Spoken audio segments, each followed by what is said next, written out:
utilities director for the township at the time I left. When I was working there, I went to law school at night. I commuted down to what was then Detroit College of Law. It's now merged with Michigan State University. It's called Michigan State University College of Law now. Got my law degree at that point where I was admitted to practice. I wanted to do that, having studied that for all those years, and went out into practice. Spent quite a bit of time doing that. My practice was focused, because of my background in government, particularly on real property development matters. I served as house counsel for some real estate developers during that time.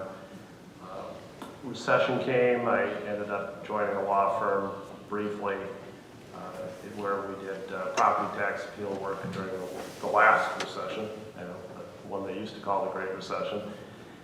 At the end of that time, I had an opportunity to join McKenna Associates, which is a planning consulting firm, now called just McKenna. So I worked in-house there as a planning consultant. My title is principal planner. I still have a relationship with them. By the way, I still have my law firm as well, although since I've been city administrator, I do virtually none of that outside work anymore. But I still do have one planning client that I service through McKenna.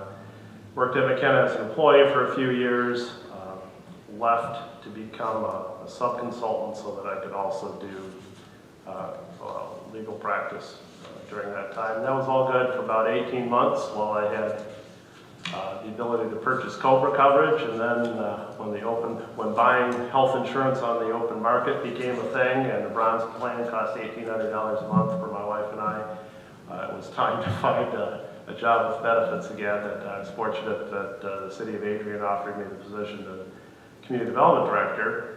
I was very happy with that position, but it turns out the guy I came to work for, Nathan Bird, who's a very great guy, and now the Livingston County administrator, had that opportunity present itself to him.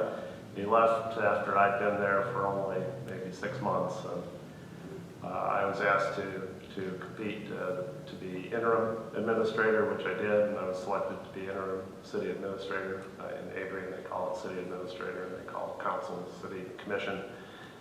And a month later, in September of last year, I was selected for the permanent position of city administrator. So I've been doing both roles ever since, working on trying to hire a community development director to replace me in that role. I have someone I've made an offer to someone and appointed them subject to confirmation. That's actually on the agenda Monday night. So, I may only be city administrator there as of Monday night, but when this opportunity came up, my immediate family all lives here in town, including my sister and brother, and my sister was right on top of it and made me aware of it. And, it was too good to pass up. This is not normally a time where I would be looking for a new job. I've only been in the city administrator role in Adrian since July, but like I say, hometowns are special. I have deep roots in this town. My great-grandparents emigrated here to East Lake in the 1880s. My grandparents lived here, built a cottage on Bar Lake, where myself and all my immediate family have spent our summers ever since. And like I say, my family's all here. So it's a special thing to me. That's obviously my motivation for pursuing it. How I see this fitting into my career goals, I mean, frankly, at a certain point, I went to school, of course, with the idea that I was going to be a city manager someday. Got frustrated, frankly, in my 20s when nobody wanted a 20-something city manager, and embarked on the law path instead. The way things come around, turns out, now I'm a city manager, and I hope to finish out my career that way. I would love to find a place where I can finish out the rest of my career, which is at least another 10 years, so I know That's a tall order for city managers. They don't tend to have long shelf lives, but I would love to come home, finish out my career here if I could. So hopefully that answers your question. Any follow-up? I do. Since September, you're the city manager or city administrator for Adrian. How many department heads report to you personally, and what departments are they? We have 9, so there's, well, 10 if you count community development, but that's me.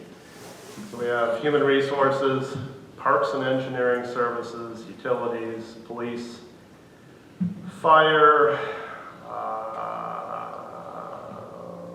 gotta get them all here, finance, did I say utilities already? Clerk?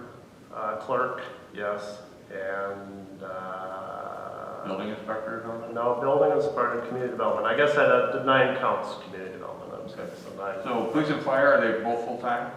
They are, yes, Collective bargaining? yes. Okay.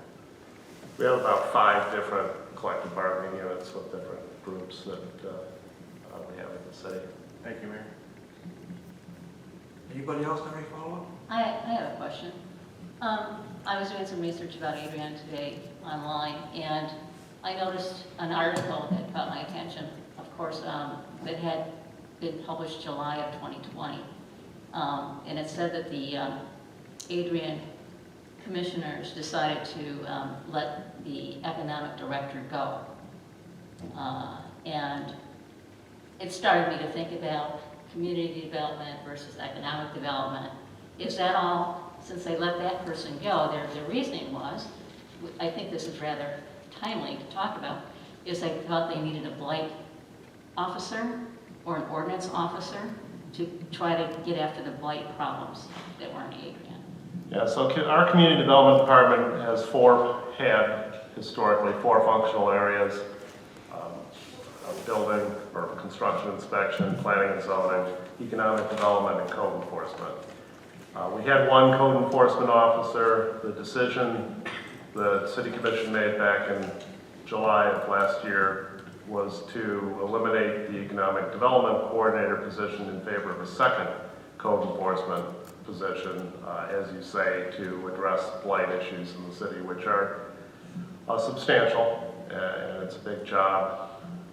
We have a county level economic development entity called Lenawee Now, and the concept was to partner with them on the economic development effort, along with me as community development director, kind of picking up some of that slack, and then put those resources instead into code enforcement. I mean, frankly, there's backstory to that as well in terms of the person who would occupy the role of economic development coordinator, but structurally, it was the elimination of that position. That person was laid off, and we hired an additional code enforcement officer.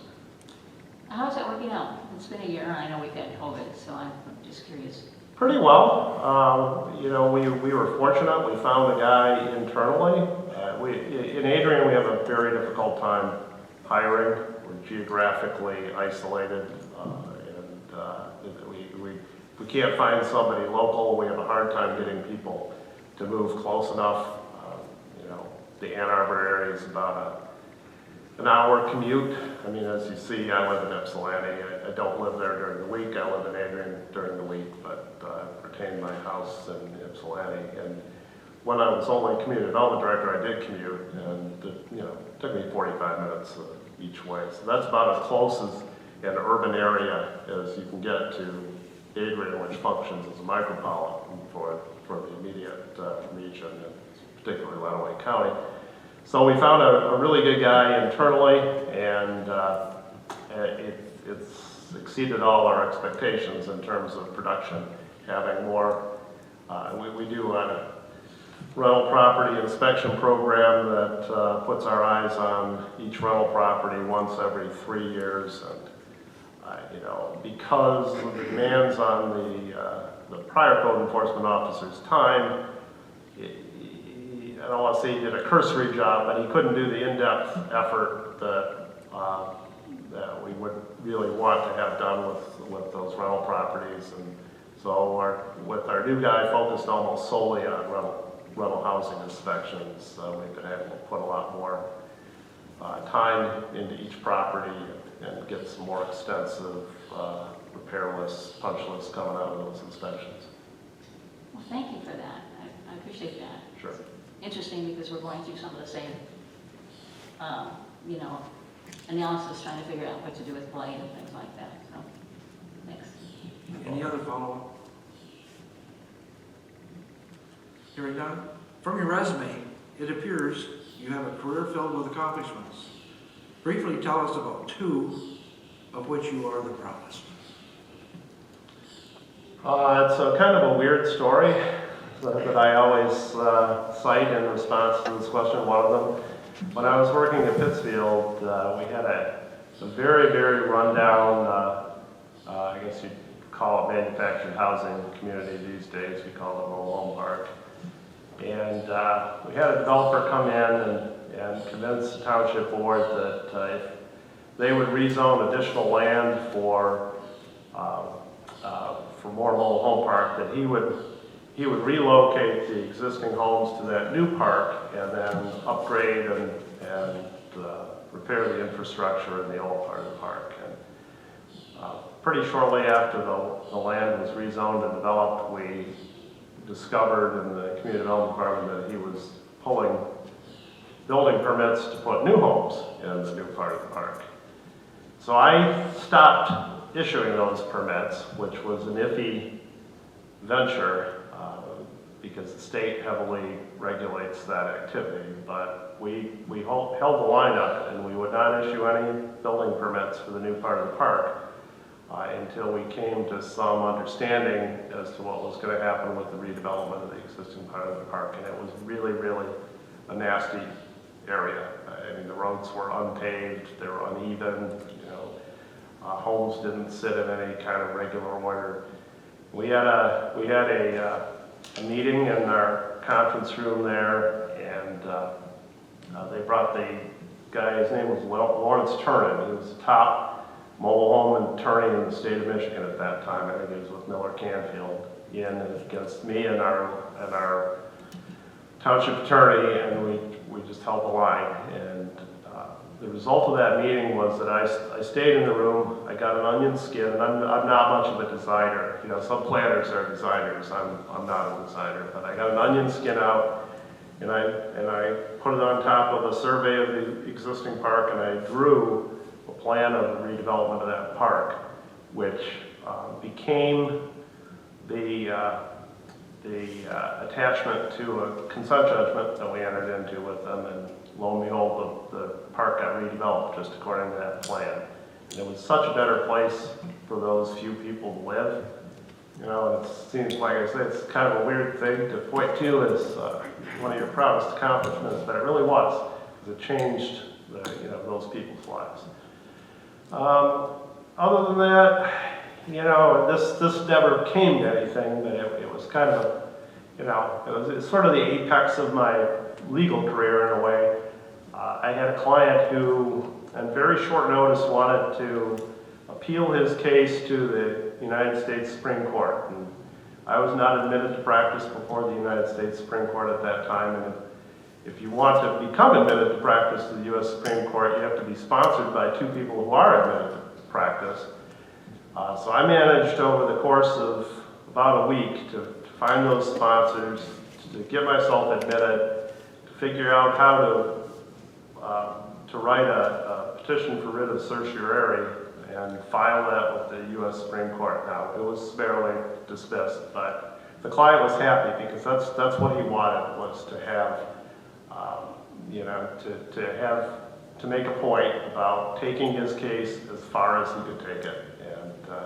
And I was just very proud to have been able to figure that out in a pretty short period of time and get that done. And once you're in the U.S. Supreme Court, you're always in there, so now I get to put that on my resume. Any follow-up? What do you think would be your biggest challenge in moving into the city manager's position if you are chosen?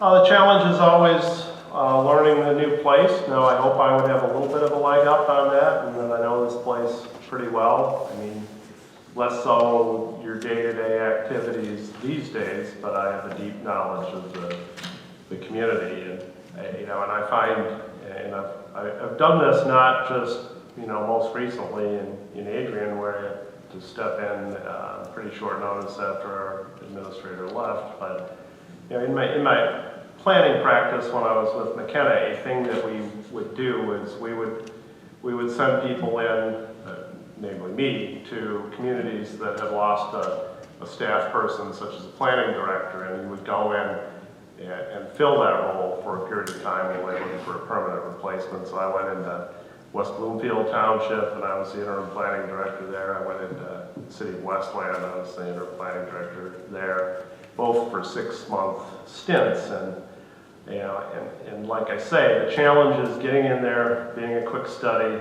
figuring out how things work, what all the moving pieces are, learning the personalities, getting people to trust you. That to me is the trick, and if you can successfully lay that groundwork early on, you can get on with the business of doing the city's business. Any follow-up? Mr. Bachman. If you're offered the job as city manager, what do you intend to do to make sure you're part of the community and in touch with our residents and community leaders? Well, certainly I would move here. Obviously, commuting is out of the question at this point for me. Move here as in the city or the county? Yeah, I would hope to live in the city limits. I understand your property values are kind of going up, but I would hope I could accomplish that.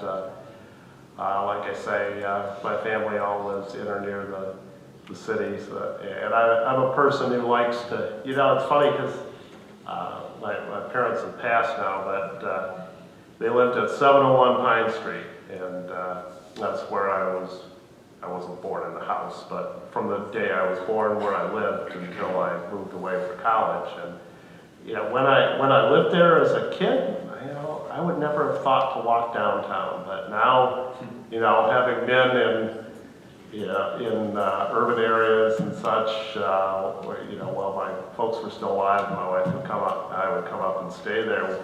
We'd walk downtown all the time, I love that. I love to be in a place that's walkable, to frequent the downtown, to frequent businesses, I'm not that much of a joiner. I like to reach out to service clubs and stuff in my role to be there as a presenter or a resource for them if they want me at their meetings. Just being very visible in the community, very accessible to people. I want people to know who I am. I don't tend to, have a time where I feel like I'm not working. If I'm out in public, I welcome people coming up and talking to me about the city's business. I enjoy that, and I enjoy being engaged throughout the day. Did you have success with that in Adrian? That's how you did the plan when you took over there? Yeah, so once I became administrator, I moved. I rented an apartment, the loft apartment. It's literally half a block from City Hall. Their City Hall is downtown on Manistee Street, and so I eat out mostly downtown. I'm at all the public meetings. I walk in when the weather permits. I'm out and about in the community as much as I can be. Thank you. Any follow-up? Ms. Beaton? Go ahead. What do you consider to be your strongest abilities as a manager? What skills are you seeking to improve? I feel like on the strong side, I'm pretty good at understanding people and playing to their strengths. I feel like you take the field with the team that you have. That in municipal government, it's not really an option for you to buy a bunch of free agents for your team, right? You have to understand what people's strengths are, play to those strengths, put them in roles that facilitate their success because it will play to their strengths, and try to avoid those areas where they're not as strong. I hope I can mentor them in ways that help them improve those things. But I've been heartened today. So a couple of you, I was telling the news broke in Adrian last night that I was interviewing up here. So I had a lot of texts and calls and emails since last night about 10 o'clock, but they've all been supportive. Staff that say, we really don't want to see you go, but we wish you every success. It's really heartwarming, and I hope I'm able to make that connection with people, because I have an open door. I listen to them, I understand them, and I give them an opportunity to succeed in the ways that they're best able to succeed. Now, if I have a weakness, I'm not the most patient person in the world, I would say. I like to get things done. I don't always have tons of patience for waiting around and deliberating unduly. I understand how deliberations work. I have respect for that, but I like to keep the ball moving. I really don't like to have things put off too long. Any follow-up? In that role of building a team and leadership and stuff, have you had, I know you haven't been, but you've had other jobs other than the city administrator. Have you had people who didn't meet standard, and if so, how do you deal with that? I mean, what's your process for somebody who doesn't measure up to you? Yeah, well, in government, as you say, yes, that happens, and in government we have personnel policies and we have prescribed procedures for how to address that with steps of progressive discipline, and in many cases you have collective bargaining agreements that define what that process are. I mean, you have to follow those steps in holding people accountable, and as the name implies, it's progressive. So you hope that that a verbal counseling will be successful, and that people will take that information in a constructive vein and improve in those areas where they need to improve. I have certainly had people who have not, and have had to part ways with the city. As a city, as administrator, or in your private practice? In my role as an administrator, yes. Okay, thank you. Any other follow-up? Ms. Sullivan? I think you kind of answered this question a little bit with your accomplishments, but what's your most challenging problem or situation you faced in your career, and what did you learn from this experience that will help you be a successful city manager? Wow, challenge. Think about that one for a minute.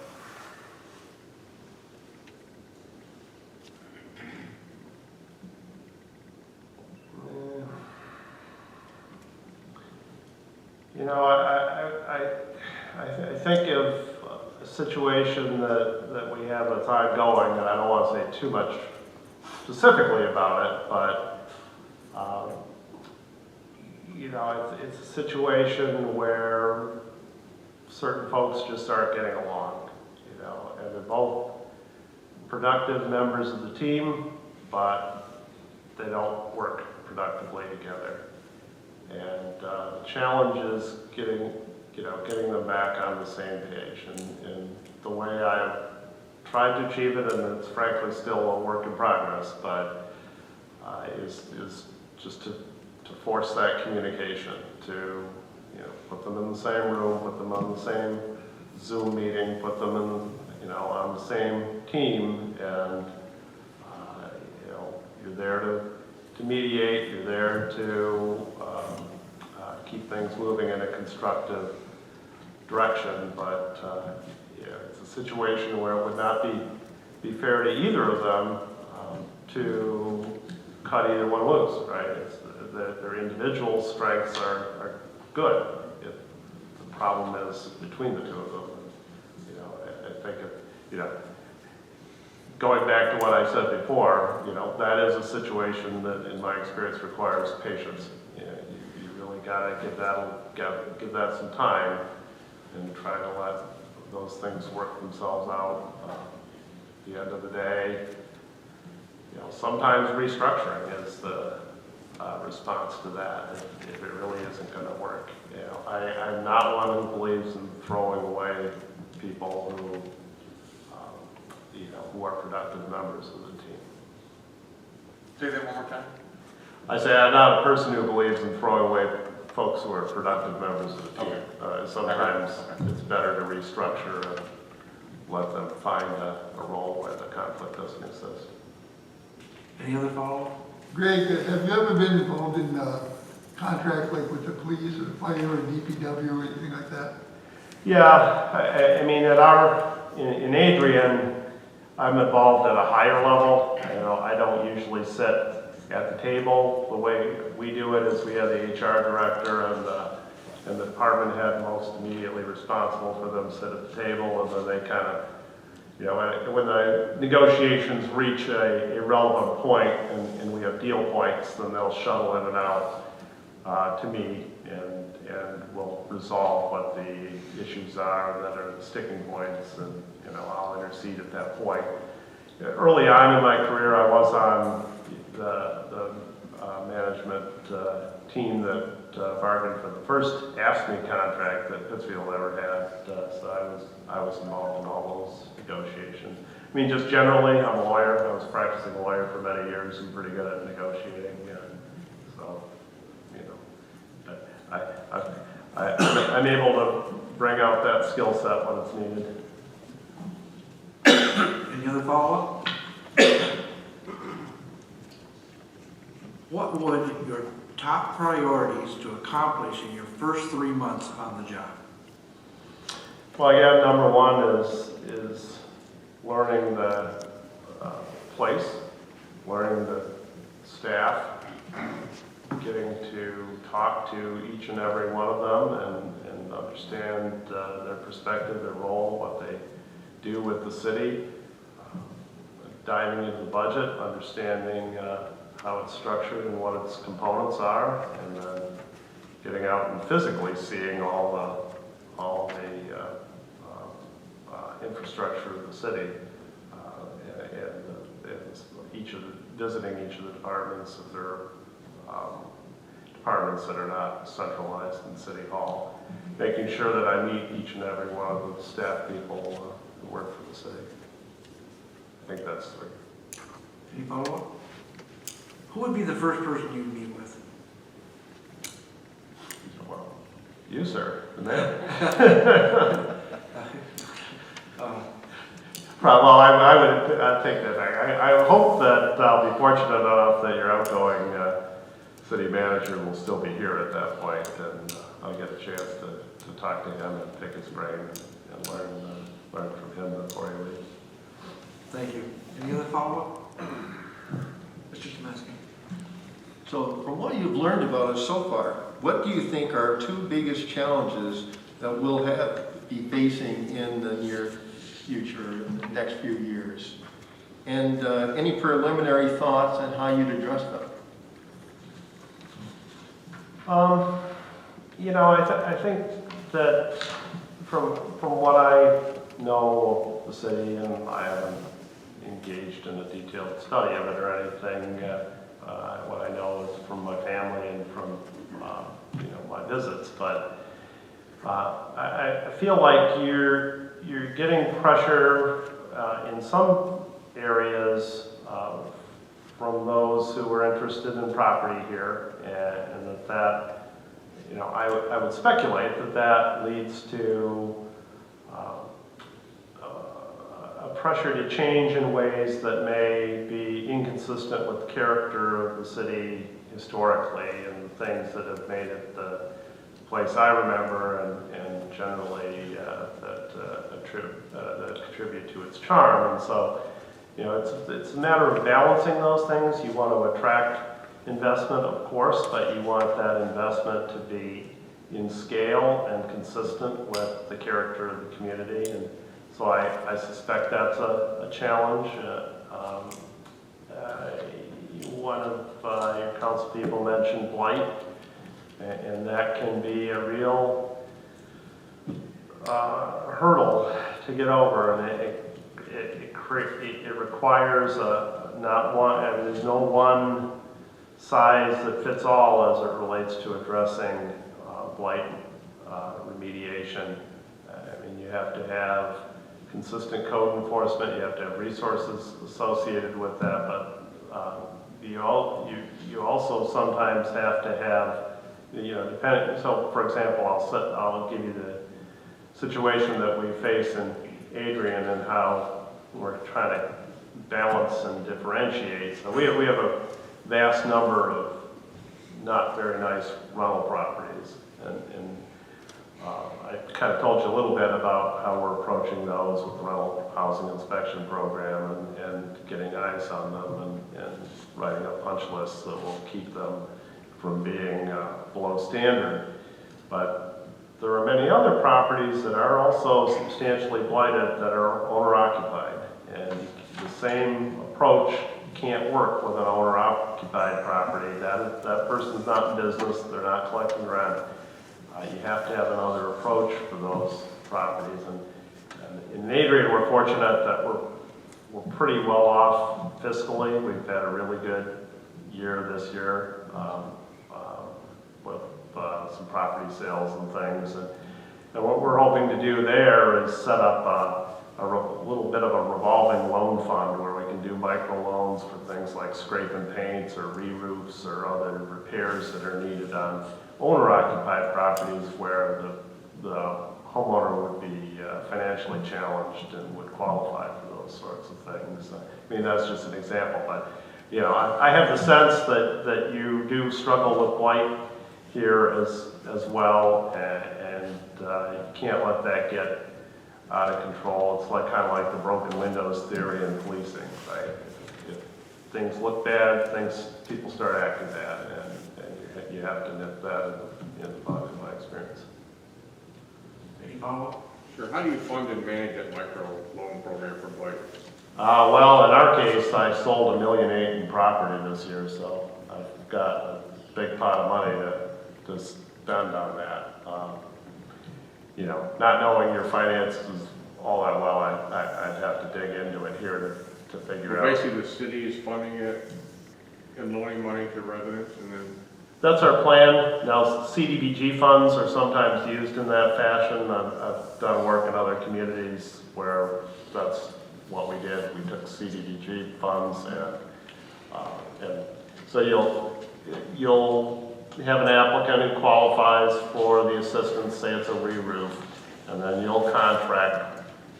You'll take bids yourself with contractors to do that work as a municipality. Contract directly with the service provider to do the work.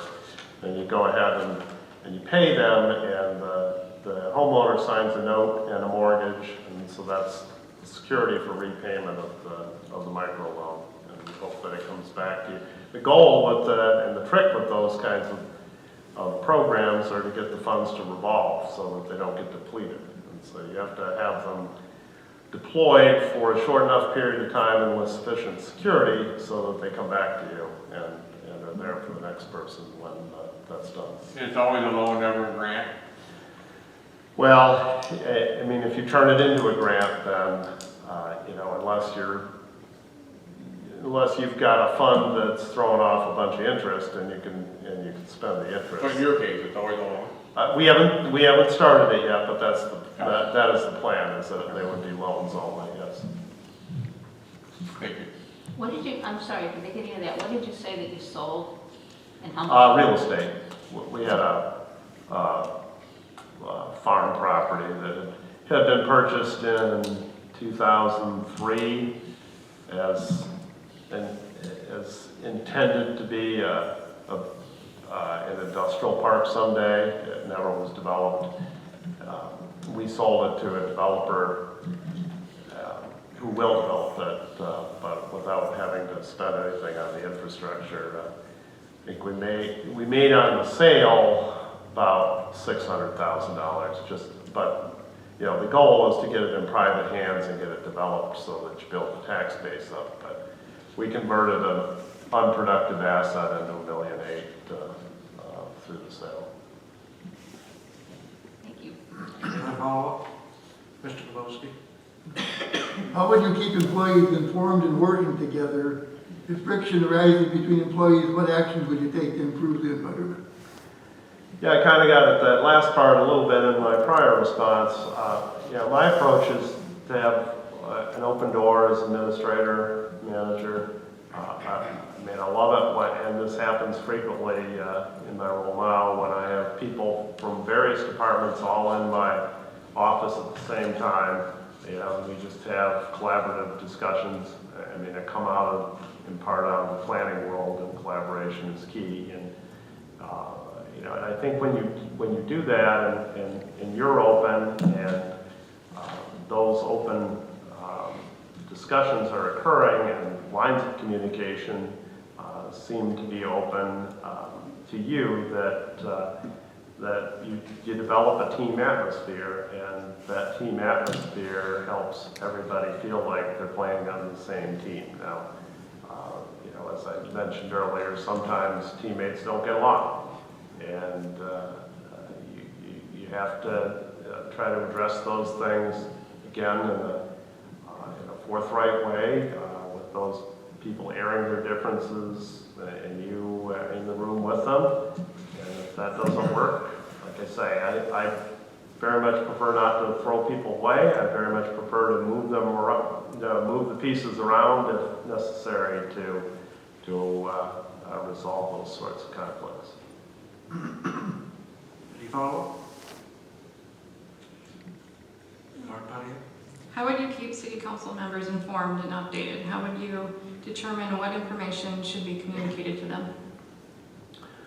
So what I do right now is I do a weekly report, which is an email report to the commissioners, and try to detail all the things of significance that happened during that week, which they seem to really appreciate. Of course, my door is open and my phone is on, and you can call me on my cell phone any time of the day or night that you want to talk about something. Otherwise, if things come up that are urgently significant, this happens sadly quite frequently in Adrian, where we have crimes that are going to attract a lot of public attention. And so I try to immediately inform the commissioners of those as soon as chief tells me that what's going on. You got to filter out the operational details, of course, but I just try to keep as much information out there on a real-time basis as I can, and then summarize it all at the end of the week, and just keep my cell phone on and be available anytime for commissioners' calls. Any follow-up? So you send that email out to all the council at the same time, or do you send it? I send it to them all at the same time. They've been counseled on not deliberating and not responding in mass. They can sometimes I'll put a question out there and ask them to get back to me separately if it's a matter that I want to take the temperature of the commission on. Any other follow-up? Mr. I Buck? have one question. Go ahead. Adrian, the city of Adrian has a college there, Adrian College. How much police enforcement is involved in campus activities or things that go on? How much do they take up, do you think? Well, we have two colleges. We have Santa Heights University as well, so Well, not to short them, but I know you're partial to Adrian. Being an Alma College graduate myself, I identify more with Adrian College, but it's not. That is not the focus of much of our police activity. We do get resident complaints about parties and on-street parking. We have an ordinance that does not allow overnight parking on the street, and so that's a frequent problem in the campus area where there are student rentals. But on campus, their security handles most of it. On campus, we usually get involved with the off-campus stuff, but it's typically not serious matters. It's, like I say, noise complaints and parking on the street, that sort of thing. Okay, all normal. Yep. That's it. Go ahead. There are times when the city manager is expected to manage and other times he's expected to lead. How would you determine which is the appropriate role, management versus leading in a given situation? Well, I mean, to me, management, and I always say this at interviews, and I don't know, people don't always like it, but I believe it. Management is simply paying attention. Management is keeping track of things and knowing what's going on. Leading is inspiring. Leading is getting people to follow your vision and or council's vision, as the case may be. I don't think you're ever doing just one or just the other. I think you're always doing both. In moving the organization forward, the way you're going to move the organization forward is by leading. And keeping the organization functional and efficient, the way you're going to do that is by managing. Like I say, I don't think there's any right time for one and wrong time for the other. I think you have to be deploying both all the time to those two ends. If you get a phone call at 3 o'clock in the morning and it's the fire chief, and the fire chief said, we've had a structure fire and we've lost a family in the fire. What does the chief need from you, management or leadership? And how are you going to provide it for him? Yeah, the chief needs leadership at that point. The chief needs to, on the one hand, have somebody who he can talk to about that traumatic event and feel heard. And on the other hand, know what next steps are with the community to try to get that information out there and, begin the healing process associated with that. Do you have a leadership role to help him get that done? Correct. Okay, thank you. Any follow-up? Ms. Reed? How strongly would you support your recommendations to the city council and stand by your professional convictions and staff recommendations? What if the council does not follow your recommendations and directs another course of action? Well, if I think it's a good idea, I'm going to advocate for it strongly. If, council chooses another course, then I'm going to follow that course. It's not my role to set, as an administrator, to set policy. It's my role to accomplish the policies that council sets forth. That said, it is my role to provide you with the best possible information to make those decisions. And so,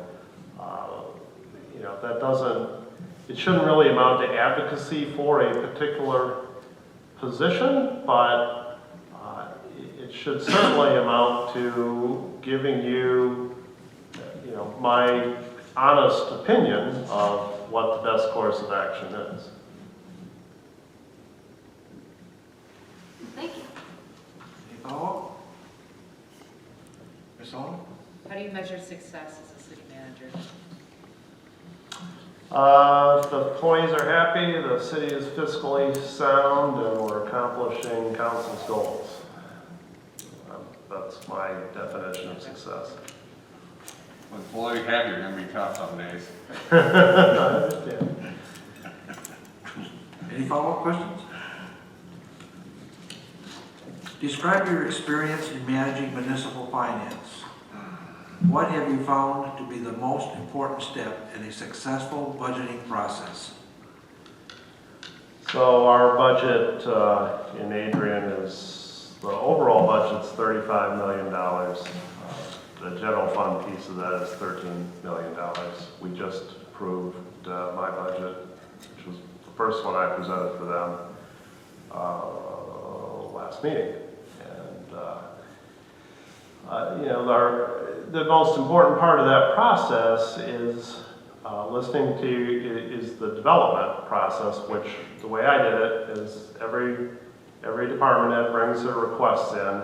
You know, my own piece as administrator or even as community development director is pretty small in that.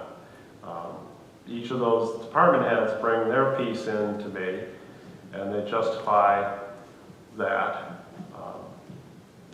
And we have to set priorities, and that priority setting, you know, so invariably, when all the budget requests from the departments come in, you're massively over budget. So we were over budget by $1.5 million at the point where we got in all the department requests. And so there's a process that has to be gone through, which is a listening process with the department heads, understanding what's really important and, you know, what can go, because there's always going to be more wants than there are ways to pay for them. So to me, that step there, where you sit with the department heads and understand what they're actually trying to accomplish in that year upcoming, is the most important piece of that process. You know, to finish that whole train of reasoning, then what we do is we have an early on budget workshop we do 2 budget workshops with the city commission, one on our capital program, and then a second one on the operational budget. You know, but that work with the departments sets allows for us to understand our needs in a way that we can reasonably explain it to the city commission, and so that they then can in turn understand it and feel comfortable with it. And we hope that having laid that groundwork, then we have a smooth budget approval process at the end of the day. Any follow-ups? I do. In your budget process, did you have any discussion about law enforcement reform and the way things are happening in the world and changes that are coming in government? And if you did have that discussion, did you do anything in your budget to address the coming law enforcement reform at all? That did not come up this year. I mean, our situation, as I alluded to before, is that we can barely staff. I mean, that includes the police department.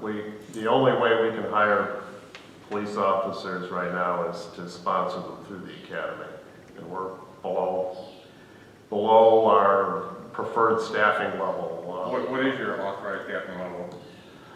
Do you know approximately? We have about 30 sworn officers. So the budget doesn't support that, or The budget would support it. What I'm saying is that just practically we can't get there. You know, there is very strong support for our police department on city commission, and obviously I support it very strongly. And we want to give them like I say, we have some real challenges in the city of Adrian when it comes to crime. Yeah, we want to give them every resource that we can to allow them to address that. But even in doing so, actually finding the people to deploy is difficult. But even the people that are there are going to have to deal with reform, and they're going to have to deal with the reality of law enforcement versus the community, and you have a strong minority presence in your community. But you didn't discuss it, obviously, in your budget. Either the police chief didn't bring it forward, or was it a priority? Is that what you're telling me? Well, I mean, those discussions go on, but it's not a budget discussion, right? I mean, he's out there engaging with, and you're correct, we have a very substantial minority presence and a lot of poverty in the community. And he's out there engaging with representatives of those groups, but it's not structural. It's not something that we're trying to do with the budget process to restructure in our case, our police department. And in some places that is so. I understand what you're saying, that resources are being deployed in other ways other than sworn officers, other kinds of ways to address crisis situations besides sending police officers there. But that hasn't been an issue with us. Thank you. Any other follow-ups? Can I ask, what other matrix do you use to cut down on the budgets within the departments? Well, we try to obviously compare the rate of growth, as a way of considering whether it's fair for one department to grow at a certain rate as opposed to others. But it's really, I don't want to say it's a mathematical or formulaic sort of thing. It's really a case-by-case thing, where you really got to understand what the specific requests are and where they're coming from. For example, utilities department wanted a boring machine. Well, the boring machine, quite expensive, but they have a responsibility under the lead and copper rule to replace a large number of service lines. And if they don't have a boring machine, they have to hire a contractor to replace those service lines. Well, even though the boring machine is very expensive, it pays for itself in under 2 years. So, that's something that's worth buying, because at the end of the day, it's going to save us money. So just saying, well, utilities department, you're getting a $150,000 piece of equipment, and police department wants new rifles. Well, that's not a fair comparison. The rifles aren't going to pay for themselves. The boring machine is. So you try. That's what I say. You gotta. Each thing has to stand on its own in terms of budget requests. Thank you. Any other follow-up? Mr. Spencer? The city's departments operate smoothly and effectively, and the department heads have a great deal of independence and flexibility here to meet the needs of the city. What is your philosophy about how departments should be managed by a city manager? My philosophy is that you let good department heads run their departments, and you certainly don't micromanage them. That said, going back to my definition of management, I want to understand what they're doing. I want to pay attention to what they're doing.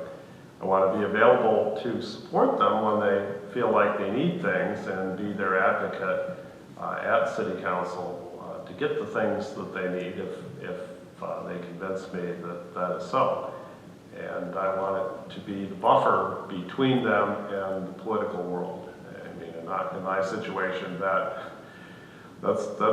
what are they, having transitioned from department head to administrator here with Adrian fairly recently, that is the stark difference between the two roles, is that now I'm the one who has to deal with the political world, and they don't want to, and they don't want to feel pressured by it. They just want to do their jobs as professionals.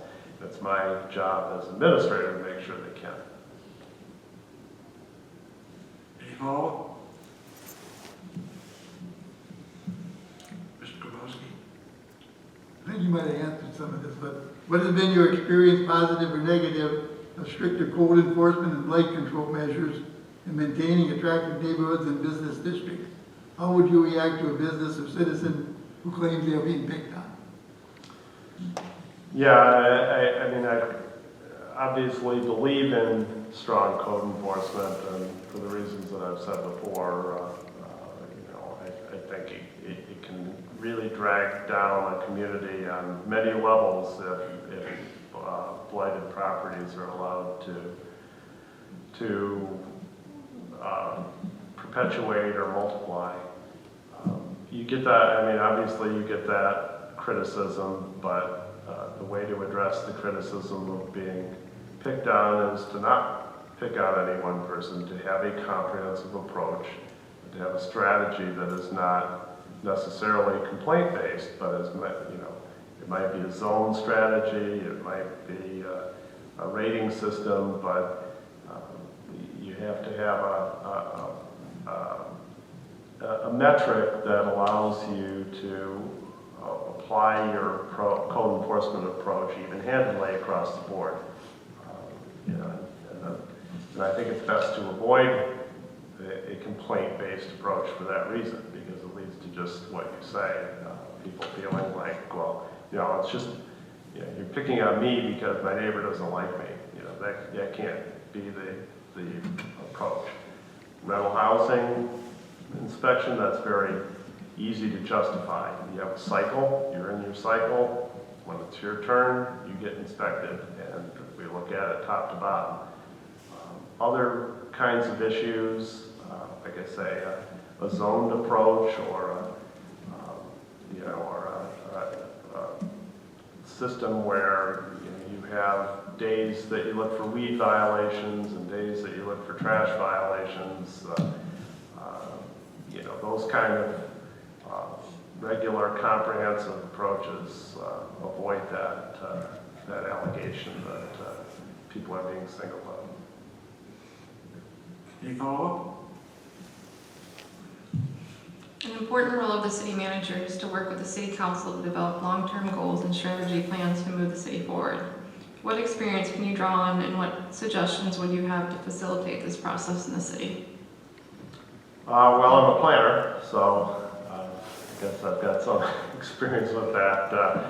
Less so in the strategic planning process as it relates to city councils or city commissions, but very, very deep experience with master plans, writing master plans, and working with planning commissions and community groups and developing goals for the community. And the processes are the same. I mean, you certainly want a public input component to that that's strong. You want your process to be open and collaborative. You want people to be able to express their opinions freely throughout the process. Take inventory of where you are, and then spend some time thinking and talking and listening to the public as it relates to what your goals and objectives are for where you want to move forward, and then strategize as to how to get there. But all the time doing that in an open and collaborative way. Any follow-up? Mr. Buckman? If you had the opportunity to develop long-term capital improvement programming and financing strategies, if so, what steps did you follow?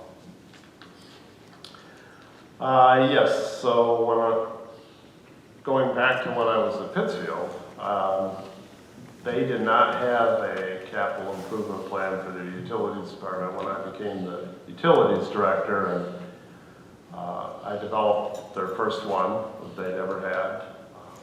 I sat first with our township engineer and came to an understanding of what our infrastructure needs were going to be. And I next brought in our finance person and figured out how over time, how much money we were going to need, and how over time we could pay for that and develop that budget accordingly. That's the basic process, no matter what sort of a capital improvement plan it is. Like I said, at Adrian, we follow a process now where we have a rolling 5-year capital plan.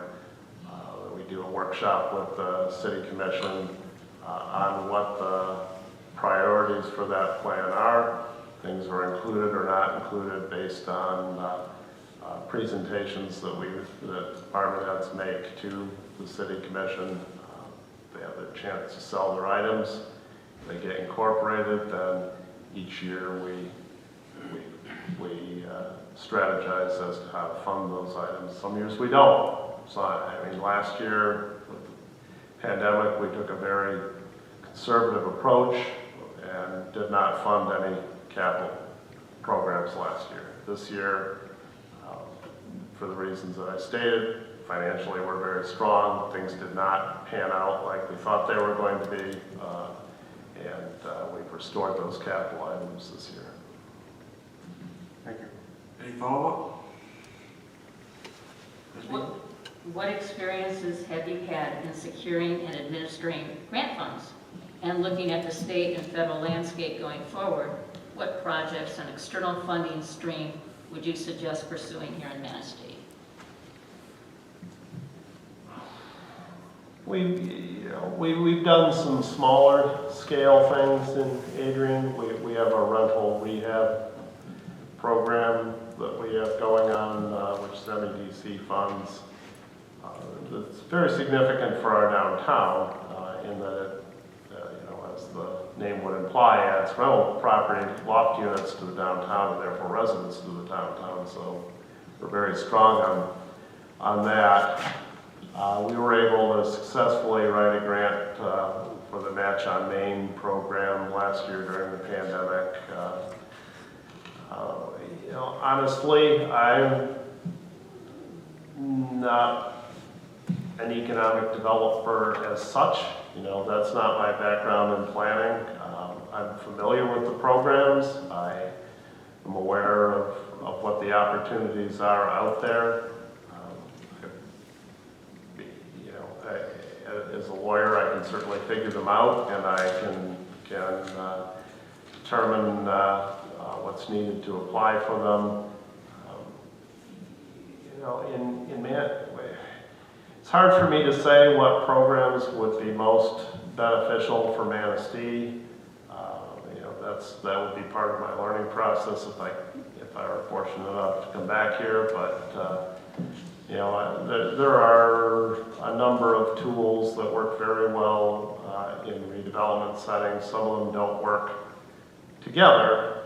Oprahs can work nicely in allowing a developer an opportunity to come in and Oprah is an Obsolete Property Rehabilitation Act program where you freeze the taxable value on a property and then allow them to build their improvements, but keep the low taxes for up to 12 years so that the investment becomes more attractive. That plays off against brownfield programs sometimes. If you have a brownfield authority, the brownfield authority can sometimes fund things that are recaptured through a TIF, but you can't use those two together because obviously the TIF requires the taxable value to rise. So those are nice programs to deploy where you have property rehabilitation needs, obsolete properties that need to be addressed. I would suspect those might be beneficial for the community. Follow up? Ms. Sullivan? Well, you keep answering my questions that I have. I'm sorry about that. Economic development, tell us about your experience in the field and what you think we can do to improve our economy. Yeah, I mean, that's kind of what I have to say about that. I mean, it's about being aware of what those programs are. It's really very much an awareness of the programs as much as anything and keeping yourself abreast of those. So last year we were able to secure CARES Act money, which is part of the reason that Adrian is in such great shape this year. We got over $500,000 in CARES Act funds that we applied for, and that we received, that we were able to then sub in for our public safety payroll costs and shift that money out and deploy it for other things. But it was a very short window for that program, and if you weren't on top of it, then you missed out. And so with all these sorts of opportunities, it's about knowing what they are, and B, knowing what the funding cycle is, so that you're in the right place at the right time with it. Any follow-up? Relate your experience in using technology and social media to communicate with the public, to provide information and feedback. Personally, I don't love using social media, but I have an assistant who is our marketing coordinator, and that's her whole job. Well, not her whole job, but as a big part of her job is to keep. She maintains our website. She keeps information that's relevant to the public current on that website. Anything that's happening, a street closure, a snow day, whatever it might be. She puts that up real time on the website, so that it's always a relevant and available resource for people, and then links those things out to our social media pages on Facebook and places like that for those users who tend to see things there more readily than they do just visiting the website. So we deploy. We have a budget for that, and we have a staff person who is responsible for keeping track of that. And, I mean, that's my approach to it. I'm not unfamiliar with social media, but so social media can become kind of a naysaying place in some cases, and for my own sanity, I try to avoid it as much as I can. Any follow-up? Mr. Spencer? How would you balance sustainability and development needs of the city? I don't think the two are mutually exclusive at all, and many times, well thought out developments can enhance the sustainability of the property. Put in creative ways to address stormwater detention or retention, for example. Older properties very often haven't had that adequately addressed, and particularly as it relates to stormwater filtration, for example. There's so many new techniques now with rain gardens and things that can improve water quality. I think as a planner, I view every redevelopment project as an opportunity to improve the sustainability of that property or its contribution toward the sustainability of the community. Any follow-up? Mr. Kowalski? Okay, what is the most important skill or talent a manager can have when it comes to council-manager relationships?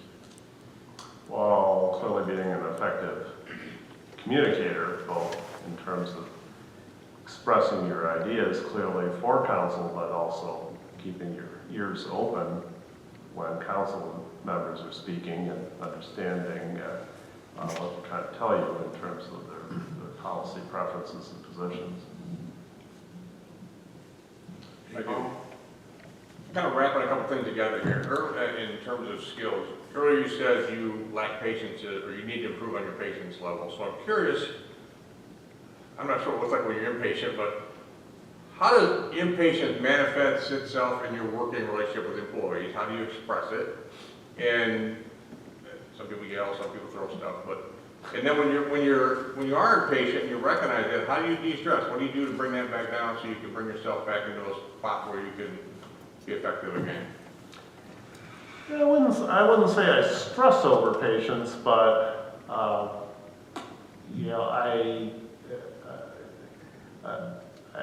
do have to catch myself and spend more time sometimes with staff people in a mentoring role and in an explaining role. I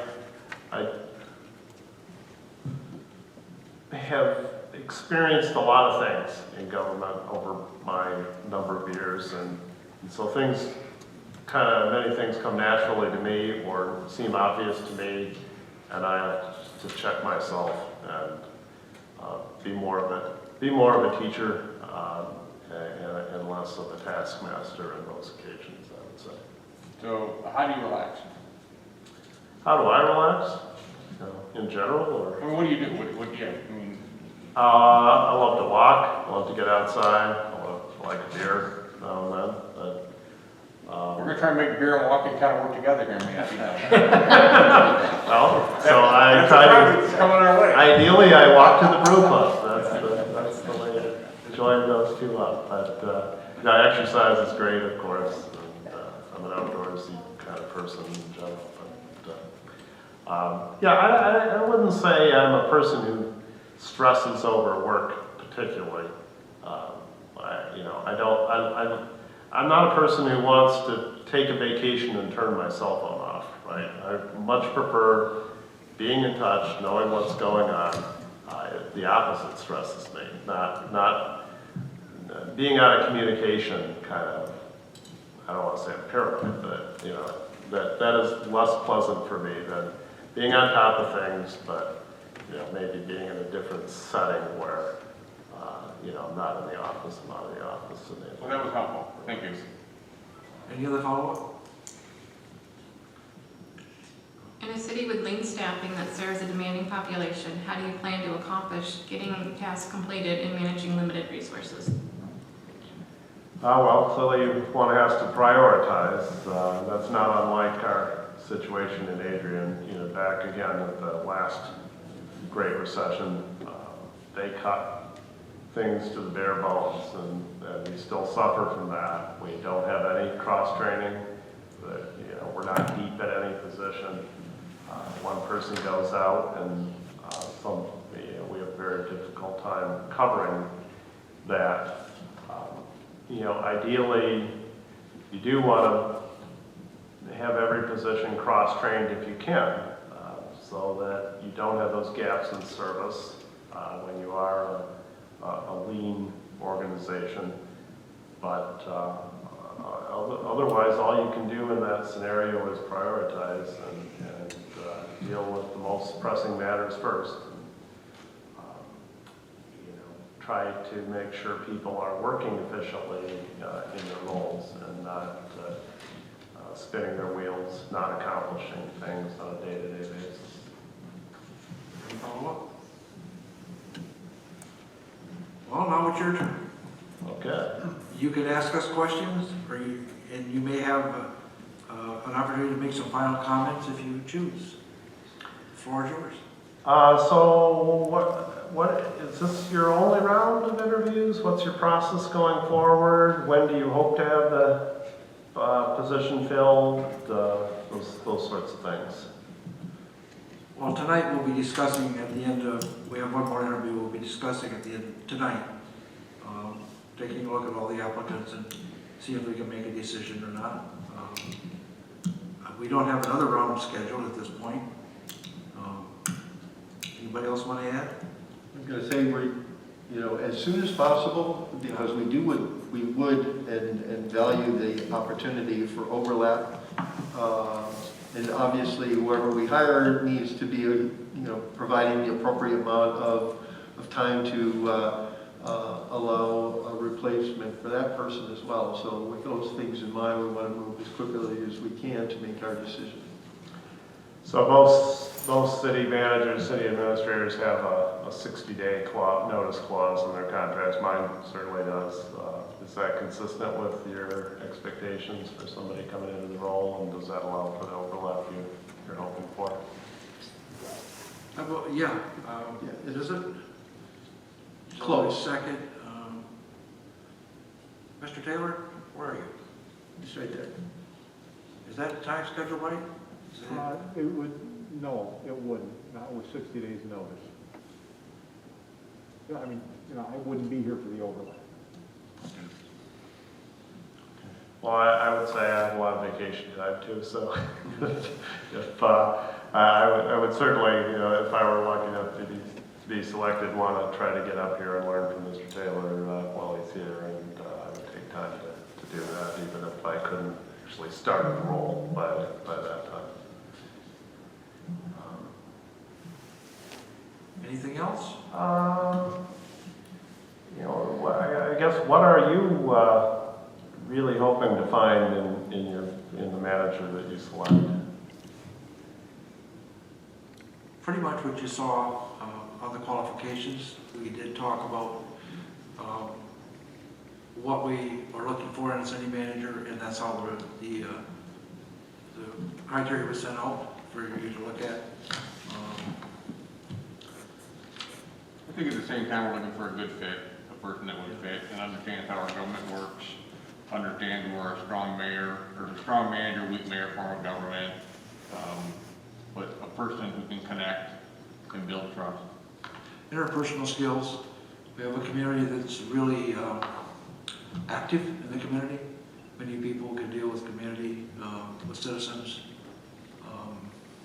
We're still quite a small community. Everybody knows everybody. So we're looking for a person with really good interpersonal skills, for me anyway. I believe we have a really good form of government right now. There is a process, there's a procedure on how we work through things. You know, if we follow that, it works well. We have been accomplishing a lot in the last few years. We want to continue moving forward in that direction. Okay. That's very helpful, thank you. I mean, I would just close by saying, you know, as I said at the beginning, that I have deep roots here. This is hometown for me, always has been. It's not a time that I would normally be looking, but this is a special opportunity.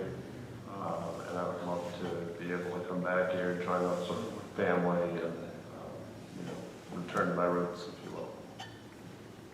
Well, we really do appreciate you taking time to be, so to speak, in the hot seat tonight, answer all the questions. It's much appreciated. Council, do you have any other questions? Oh, thank you. No? Thank you. Okay, thanks very much. Thank you very much for coming. We appreciate it. My pleasure. Council, 5-minute break? Please.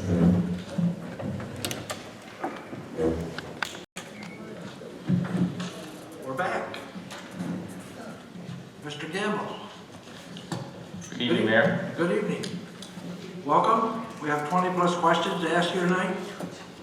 We're allotting about 50 minutes for you to get to know us and for us to get to know you. We'll each ask a series of questions. Some of us will be taking notes to help differentiate you from other people, other applicants. And at the end, we'll provide you with time to ask questions of us and to give a final statement if you so desire.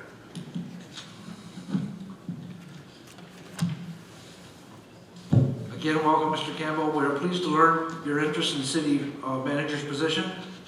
To start, please give us a summary of your work experience and how our city manager position fits with your career goals. Thank you, Mayor. I just want to first take this opportunity to thank Mayor and Council for inviting me to participate in this process, and I want to thank staff for being such gracious hosts today. I really appreciate it.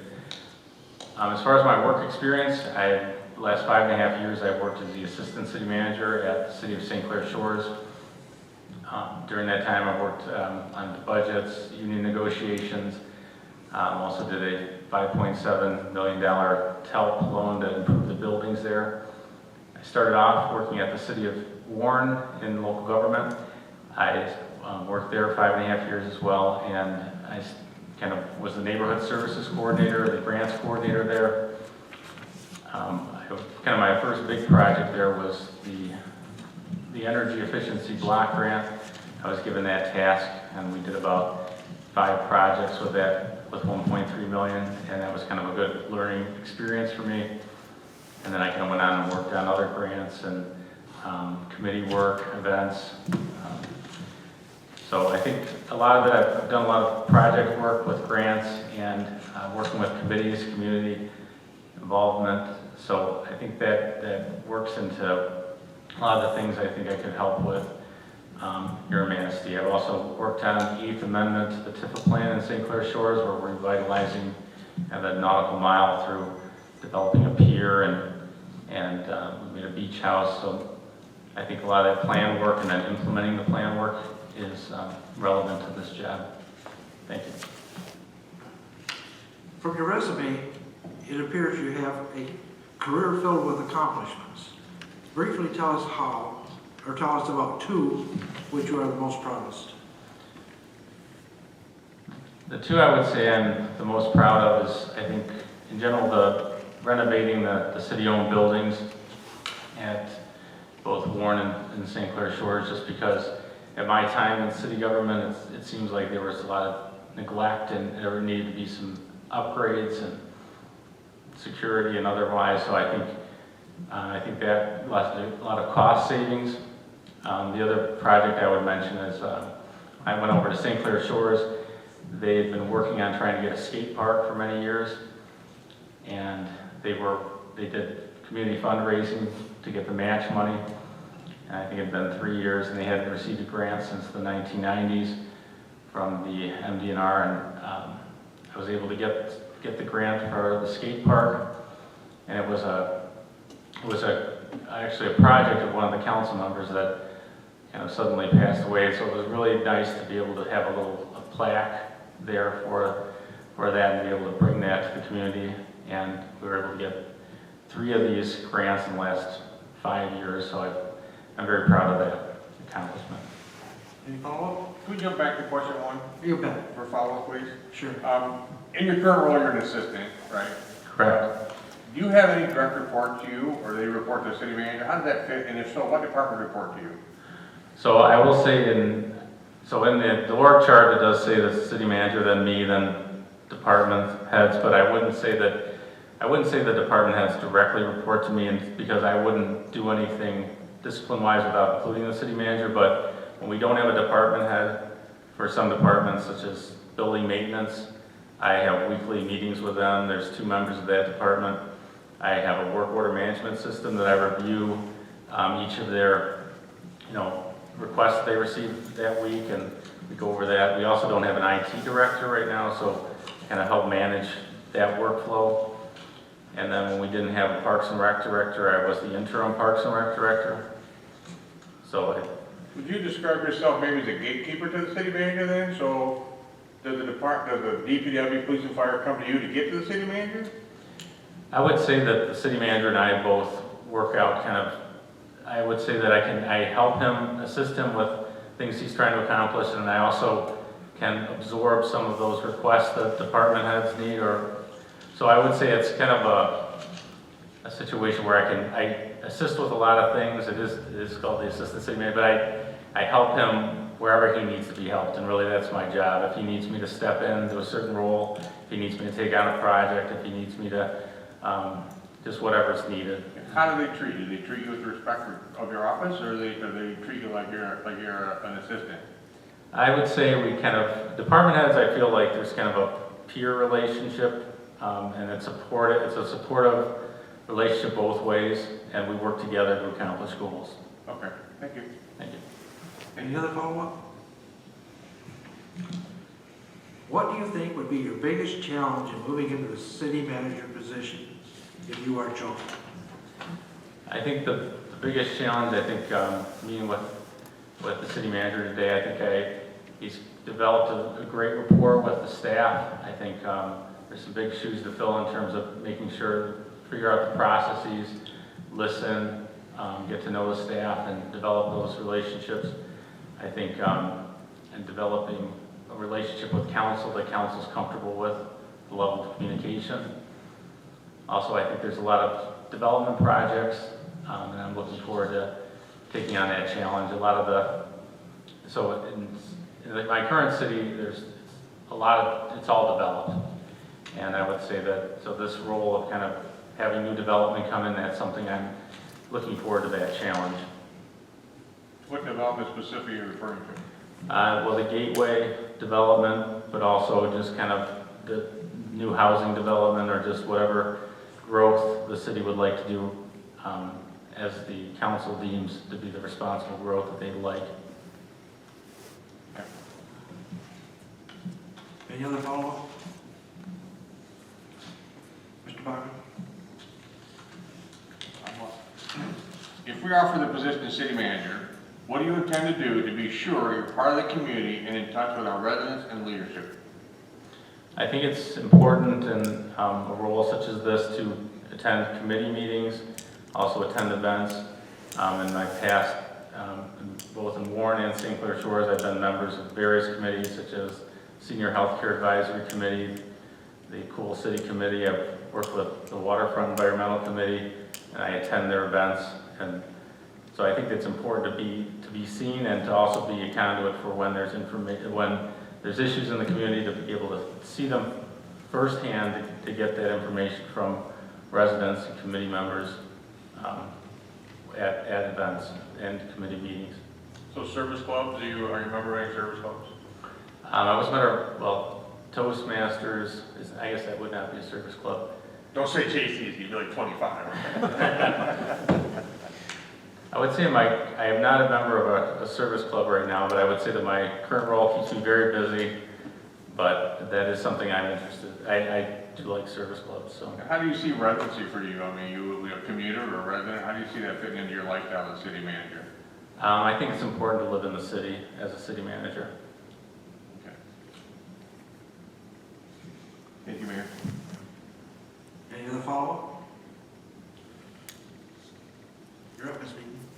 How do you consider, oh, I'm sorry, what do you consider to be your strongest ability, your strongest abilities as a manager? What skills are you seeking to improve? So I think my strongest ability is I would say coaching with some issues where maybe like writing an RFP or something like that I can assist with. I also think it's important to grant, you have to have autonomy, or give department heads autonomy to do their own work. And I realize that my idea of perfection is not the same as other people, so it's important that people have autonomy. But I would say that I like to, when needed, I can assist with issues such as, like there was a time when we were dealing with the high water and also lead service line issue, and our DPW was spread pretty thin. I would say I kind of helped them create a survey monkey so that they could get the information about what people had in their homes so they could assist them. Yeah, I think as far as an area to improve, I think just I like to assist, but I do think like letting them see their items through to completion. I think I've had to step in quite a few times at St. Clair Shores, and it sounds like here the department heads and are able to accomplish a lot of their tasks. I think we're making you nervous maybe, and I hear the word you're assisting a lot. You're an assistant now, but we're asking you to be a city manager, not being an assistant. So in that role as city manager, how would you have experience with collective bargaining? How would you as a city manager engage in collective bargaining as a skill set? So I have worked in union negotiations. I've been the second seat, as you mentioned. I haven't been the lead on negotiations, but we have 7 bargaining units at the city I work in currently. And part of that is kind of, I think, taking a look at the contract, seeing where there's issues to be addressed with clarity, because that's usually where it causes problems. And I think knowing kind of the other comparables in the area, I think that helps kind of strengthen the negotiation on certain sides, without getting too far into the weeds and negotiation. I've had experience. I'm looking for your personality. So are your negotiations contentious? Do you end up in arbitration, or do you end up negotiating contracts that you can settle and move forward? How does it go for you in your tenure? I will say, knock on wood, I have not been in an arbitration, and I would say that when we negotiate, it's more just kind of addressing issues one at a time, and when I think emotions do come into it, it's important not to let those affect, because I think that's when, yeah, I would say I think it's important to be a calm negotiator, because emotions, you have to realize that they're trying to manipulate a response, and I would say that that's not productive. So I think we generally kind of, it's supposed to be something where you relay positions, you discuss internally, and then you come back and you bargain. And that fits in your comfort zone? I would say it does. And if it didn't at some time, I think the more I've done it, the more I've become better at it. Stands to reason, right? Yes. Okay, thank you. How would you describe your management style? So I would say, I think back to the other council members, I would say I'm hands-on to a certain degree, but I also, like I said, like to give them autonomy to do their own thing. But I like to check in as well, just like with my building maintenance staff. I have scheduled weekly meetings, and same with our IT department. So I think it's trust but verified. For example, could I ask, when you discuss things with people, and I seem to get the hint that you let them do their own thing and come to conclusions, at what point do you take charge and say, this is what's going to happen? So there's several times where I've taken the lead on projects where, for example, we've had significant erosion over at our beach. And, you know, there's the one step, they were looking at possibly doing a $1 million beach reclamation. We would have had to do an Eagle permit, an Army Corps permit to do that. We were looking at, instead of kind of letting, I think our engineers looked at something, our DPW were looking at things, and decided we need to look at some material we could do to fix and stop losing beach to the erosion. So we kind of I called some companies, we found concrete cloth that we could put in the corner that would save a tree from falling in. It was getting close to the path, so we came up with a plan to put in ledge rock at the high water mark. And so that was only a $40,000 project, and I think that was beneficial. So that was a time when I stepped in to manage a certain project. So if it's not at the end of the day, it needs to get done. You can apply pressure for our department to manage it, but at some point, if they're overburdened, I think it is important to take the lead on something, and like I did with this high water issue. In those leadership positions, did you have conflict? I mean, did you have to be a hard ass or lay down the law? I mean, I'm trying to get a feel for you, is if you're a strong manager or if you're going to be a pushover. I can't really tell yet what kind of guy you are because you're an assistant and you're talking about assistant stuff all the time. So I need to understand you as a person, what you're going to do and what your skill sets are, what you bring to the table. So you have a conflict with your department head or you have a conflict with a citizen group. Are you a strong leader, or are you a person who's always going to compromise and back down based on pressure? I need to understand what that is. Well, I don't think I would have accomplished anything if I just backed down, but I will say that so for example, this issue, I would say that I would talk about a scalable approach where I'd say we could start with this, see if it works out, because I will say anytime you have a plan to touch a beach or something like this where someone has an expectation that this is a beach, this is not a place where you have, you know, ledge rock. I approach this as, well, let's try the concrete cloth, we fixed that area, we're thinking about doing this area, you know, and getting feedback from the council and from making sure I have buy-in from our DPW. So it is kind of I wouldn't say it gets all pushed onto someone at once. I would say it's something where it's one step at a time, we think through the process, we come back, similar to negotiation. It's kind of establishing a goal, and then you talk about ways to accomplish it, and then making something scalable. So it doesn't have to be done all at once. It can be something that can be done one step at a time. Okay, you make me feel better, but keep working. Okay. Any other follow-up? Ms. Sullivan? You want to ask, what is the most challenging problem or situation you have faced in your career, and what did you learn from this experience that will help you as a city manager? So I would say kind of what I mentioned earlier was my first big challenge was that EECBG grant. We had a partnership with a community college to do a green roof work. So we did training for green roof certifications. We also did electrical upgrades, HVAC, tube heating, and we also did seed money for our wastewater treatment plant to do an energy efficiency project.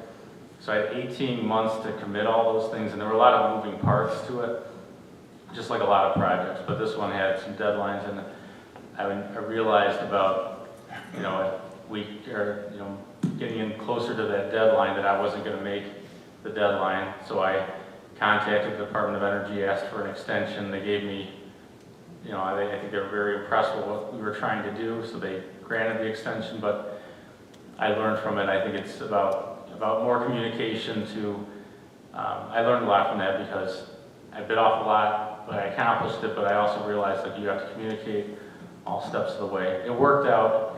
but I would have rather had it all committed at the 18-month mark. Any follow-up? In your role, if you had to deal with proper employees in your process, if you had to recommend discipline or discharge of an employee, and if so, what process did you use to make that happen? So I have been involved in several instances like that. I think in terms of discipline, I think you have a meeting face-to-face about something.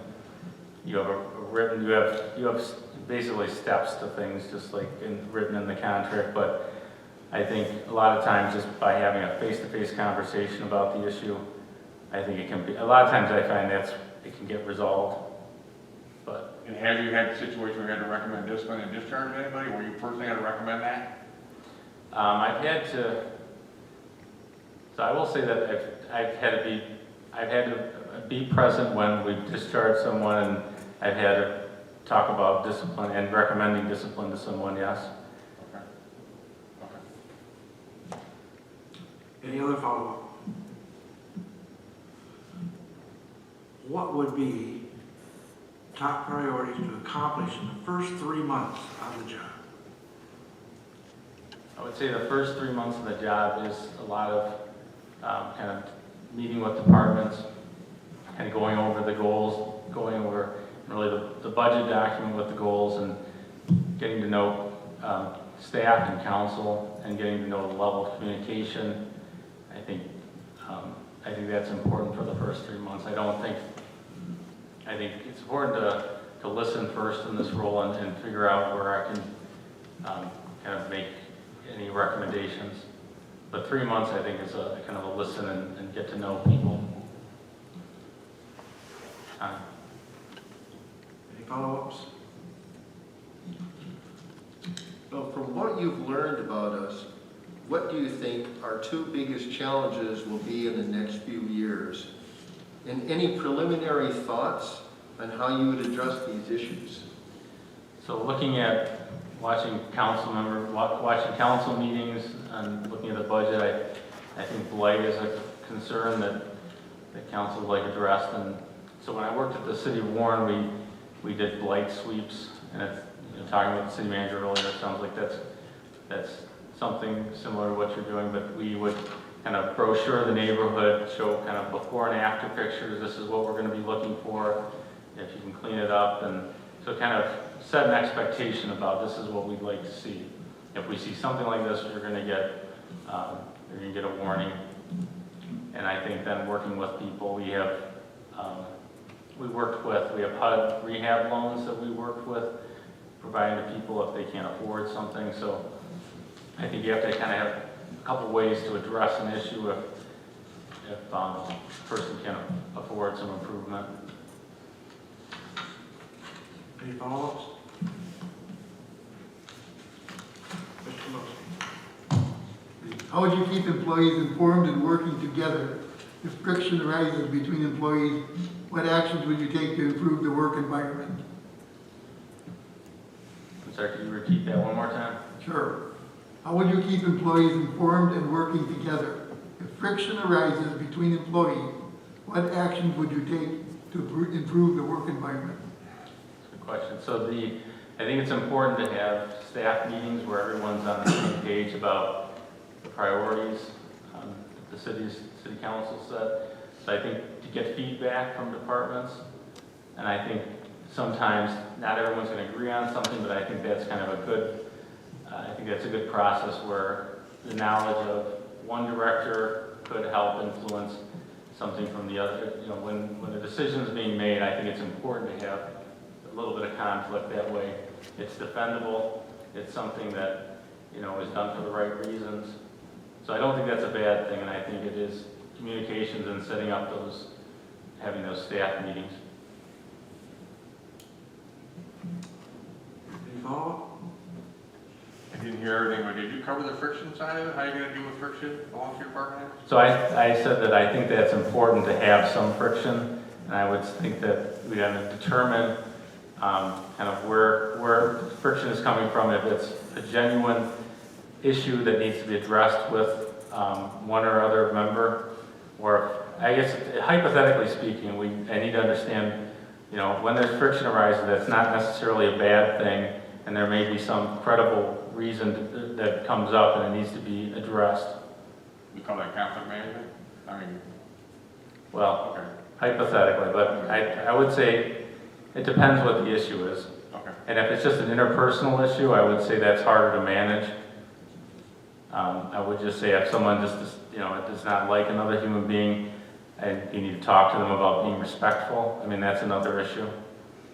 But that is something that would need to be addressed. Any other follow-up? Go ahead. How would you keep city council members informed and updated? How do you determine what information should be communicated to them? So I think, so in my current role, we kind of, in my current city, I should say, we put forward information to council when something happens, like a shooting. We kind of err on the side of providing a lot of information. And so I think it is determining what level of communication council's comfortable with, whether it be a weekly email update, whether we have also Saturday sessions we do in my current city where we talk about strategic goals. So I think we found the balance in my current city, so it is kind of determining that level that council's comfortable with here in Manistee. So you would deal directly with the whole council as one? You would send an email out if something's going on to all of us, or would you send it to the mayor and have him send it out? How do you like to do that? I think it's better to communicate with all of council, that way one member doesn't have more information. But also I think, I can say that when we do these, so we do these things called cabinet meetings with the mayor, but I would say that in general, getting all the information out to council for an issue that came up is important. That way one member doesn't have more than the others. Okay. Any other follow-up? Mr. Bachman?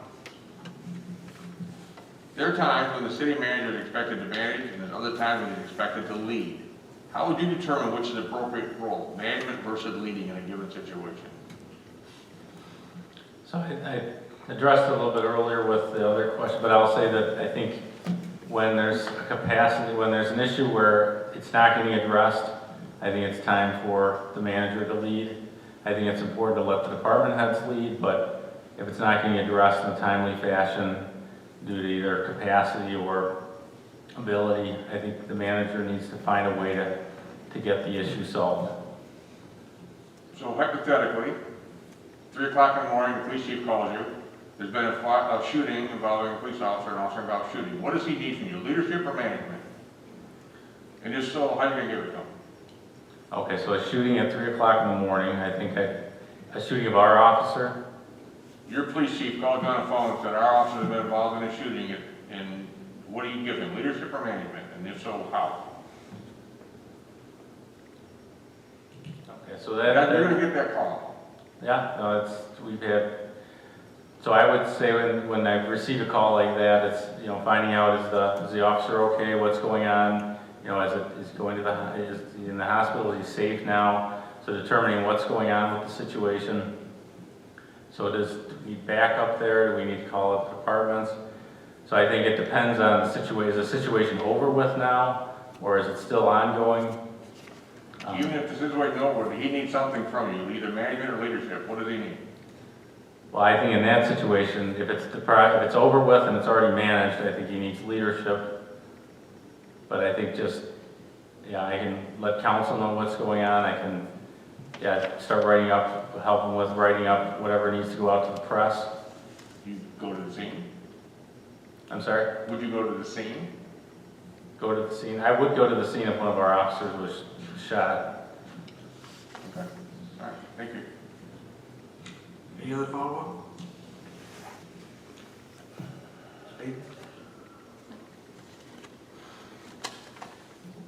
How strongly would you support your recommendations to the city council and stand by your professional convictions and staff recommendations? What if the council does not follow your recommendations and directs another course of action? So I think the city manager's job is to recommend certain items where I think, recommend a budget, recommend things, and obviously I think it is the job of the city council to take a look at those recommendations and determine, like the budget, what they're, if they want to proceed with that. But I would think it's the council's prerogative to scrutinize a recommendation, but also I think it's a trust level where after a while, I think you're comfortable with a city manager making a recommendation. I think it's probably something to build on. So I think, I would think that's a relationship that needs to grow over time. There's likely to always, no matter how strong a relationship is, going to be a difference of opinion. And it could be a staffing, there's 7 council members representing 7 different areas. Even though we're elected at large, we do interact with the people in our districts. And if we see I'll just throw an example out there, we see a need for, say, maybe another DPW person to manage parks, or we need another firefighter, or another police officer, and the budget doesn't include that, but we ask for it. Are you going to be comfortable with that? So it's not budgeted necessarily.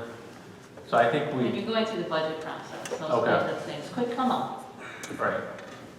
If it's something that council feels very strongly about, I think that as a city manager, that's something we make work. I think that the most difficult part about being a manager, I think, is when certain members of council feel very strongly about something. So maybe you have a majority that wants something and 2 don't, or 2 want something very strongly and 4 or 5 don't. I think that is when it's difficult to be a manager, when those types of situations arise. But and I think a lot of times when maybe something just doesn't get, unfortunately, that's probably when something doesn't get done. And I think when the council manager forum works best is when we realize that, maybe the 2, there's another way to get something done. There's some aspect of that we can accomplish, and everyone feels like they get something, and we all get on the same page. But you're right, that's a situation where there is friction. I'll tell you just, when I've dealt with, for example, I've had councils want me to apply for grants for bike lanes, and then I've had bike lanes, this is just a small example, and then I have maybe a couple council members who just absolutely do not want a bike lane, and that's when that's when the city council doesn't want, basically that's when things get messy. Okay. So did you apply for the grant? I did at one community. I did get one for the city of Warren. Any other follow-up? Okay. Thank you for your answer. How do you measure success as a city manager? I think success is kind of a council being happy with the level of communication. I think staff being productive and happy to work there. I think committees that are accomplishing their goals and facilitating that, and projects getting completed on time. Any follow-up? Describe your experience in managing municipal finances. What have you found to be the most important step in a successful budgeting process? So I think the most successful, or at least from my experiences, we meet with the departments. In the budget process, it was myself, city manager, the controller, and the finance director. We meet with each department. We go over their budget, their 5-year capital, and I think recognizing that the budget is a plan and that priorities, emerge and things that have to get addressed emerge and need to be put into the budget. So I would say it's important to have those meetings with departments and kind of work through issues, and kind of you do have so much revenue and so much expenses, and you have to maintain a healthy fund balance to help deal with situations that arise that are emergencies. So I would say the process and kind of addressing or meeting with each department and keeping it, looking at it like a plan for the next year. Any follow-up? Mr. Smansky? The city's departments operate smoothly and efficiently.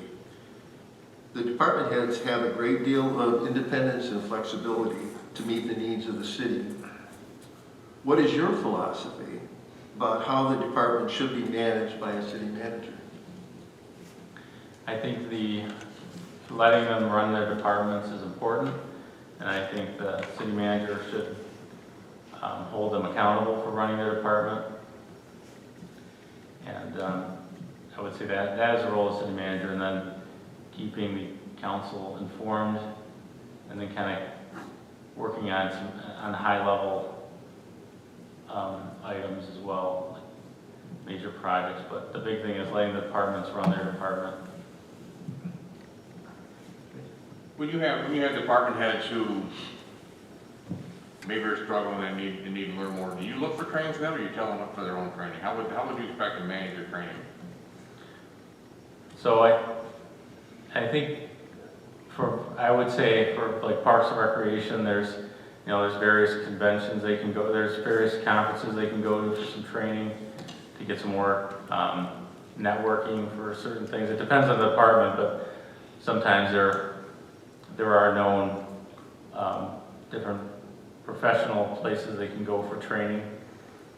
So if you had a department head who was having trouble making difficult decisions, would you look for school for that person or training specific and say, Bob, I need you to go to this class? Or do you say, you know what, you need to go find a school that would help you make a better decision? How would you as a manager make that happen? I think probably, I think the first thing, do they know of any school that could help, and then doing my own research and finding out if there's one available that other people are recommending if I don't think the one they found is appropriate. So I think having them have some skin in the game about finding a solution is important. Do you expect your department head to do a certain amount of training annually, or? I think it depends on the department, but I think it's important to go to conferences, keep up on some of like the assessor needs to stay certified. So some of the departments do need to do that, and I think it's important because technology changes, the environment changes. I do think it's important that the department heads stay up to speed on what the current what the current level of training should be, and make sure that they're at that level. Okay. Any other follow-up? Mr. Kowalski? Okay, what has been your experience, positive or negative, of stricter code enforcement and blight control measures in maintaining attractive neighborhoods and business districts? How would you react to a business or citizen who claims they are being picked on? So in the city of Warren, we had an area that was the housing stock there just wasn't as good, and that was an area we had to focus in on. So I think, like I talked about earlier, the blight sweeps were important, doing the pamphlet.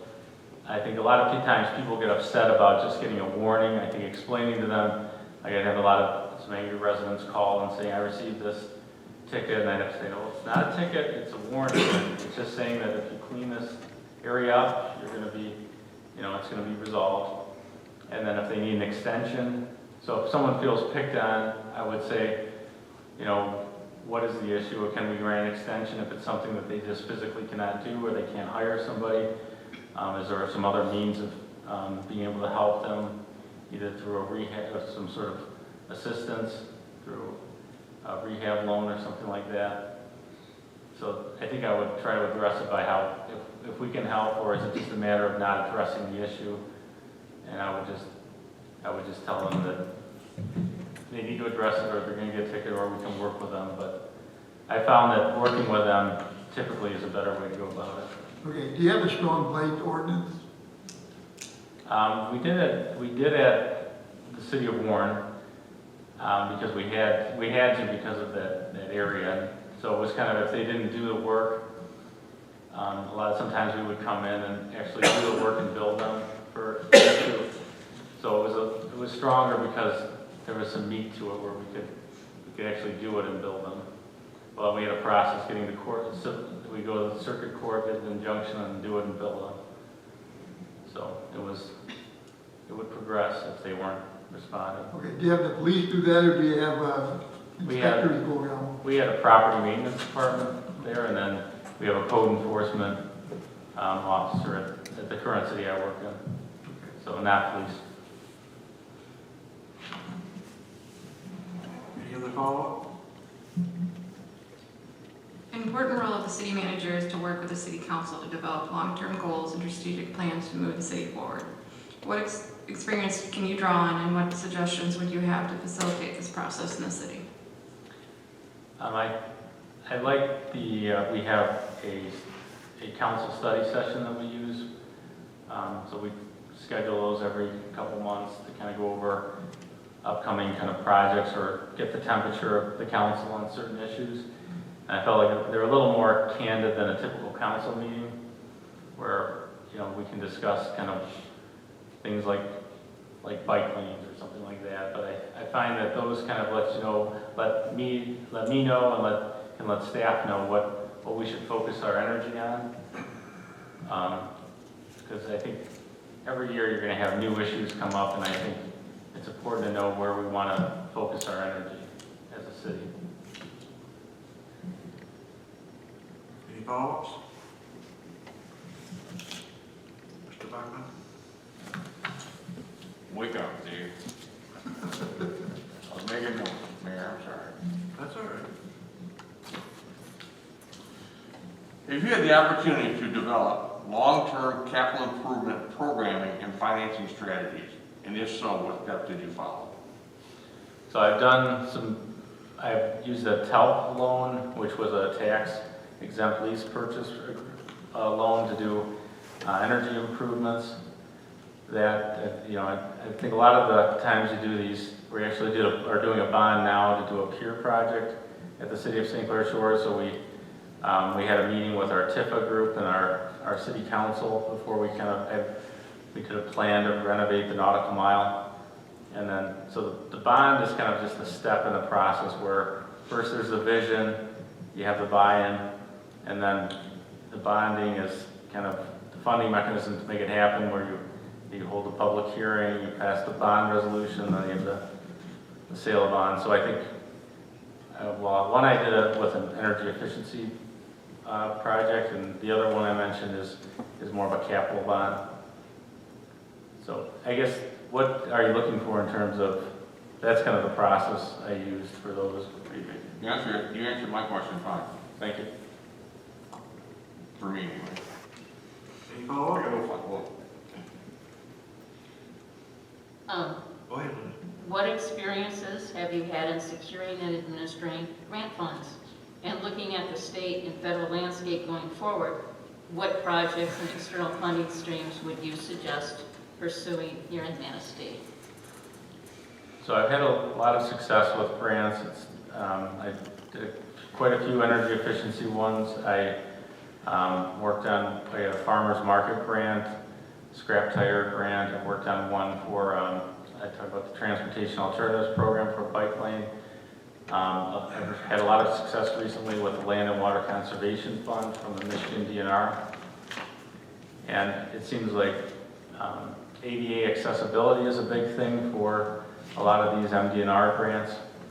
It looks like the Veterans Park on the other side of the river, that's a good opportunity for a grant over there. So I think streetscape, it sounds like you guys are doing some streetscape grants, or doing a project there, but I think the parks, I think we could get some grants for those projects. That would be great. You mentioned, I'm sorry, you said? Go ahead. I thought you were someone. I'll be done now. You mentioned in your cover letter, an AFG grant for a Quint. You didn't even mention it. What? Oh, that was You highlighted it in your cover letter. Yes, that is the Quint. That was, yeah, assistant to firefighter grant. I did not take the lead on that one, but I did help kind of with massaging the writing on that. And that was one the city of St. Louis was trying for many years, and the gentleman who did, the firefighter who did it is now a chief over in Armada, but he did a great job with that, and I assisted him with that, and they were very happy to get that. I know you guys are looking for there's only a certain amount of that money that goes towards equipment, so it's highly competitive, but that would be something we look for. Is that the only AFG grant you've ever done? That is Right the here only, in your community? that is the only one. How big was that grant? It's like over 600,000.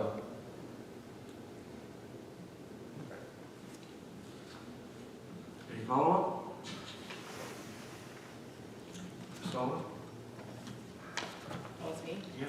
I got lost over there, but, okay. I leave, I don't want to leave the right straight line. Economic development and redevelopment, including the business district, can take many forms. Tell us about your experience in the field and any initial suggestions for improving our economy. So when I worked for Warren, they did a facade improvement program in the south end, and that was very successful, and they kind of did a match with 50%. I think that was a really nice one. And then we've done, in my current, I talked about our nautical mile. I've worked with the business association down there, and then we've kind of worked on those developments where we fix up a beach out of a bathhouse and a pier, and we work on the streetscape. And then I've also worked with, we have a 9MAC association, I meet with their business association, and we're setting up actually a social district down there. And then we're working with committees to help fund some improvements. So I think it does take many forms. Any follow-up? Relate your experience in using technology and social media to communicate with the public, to provide information and feedback. So when I was a member of the Cool City Committee, we promote a lot of the events that we do on that, and also our Parks and Rec Department promotes a lot of events. I think it's important. I did a project where we set up a Q alert system, which is a citizen, so people can request service from the city, whether it be, I have a missed garbage pickup that goes directly to our waste haul manager, but it's also an app, and so you can do notifications. So I think technology is very important, and I think whether it be the website, through an app, through social media, just getting the word out about different events. I think the city calendar is on the website is important. So yeah, there's all sorts of ways to engage the public, and I think that's something that should be a priority.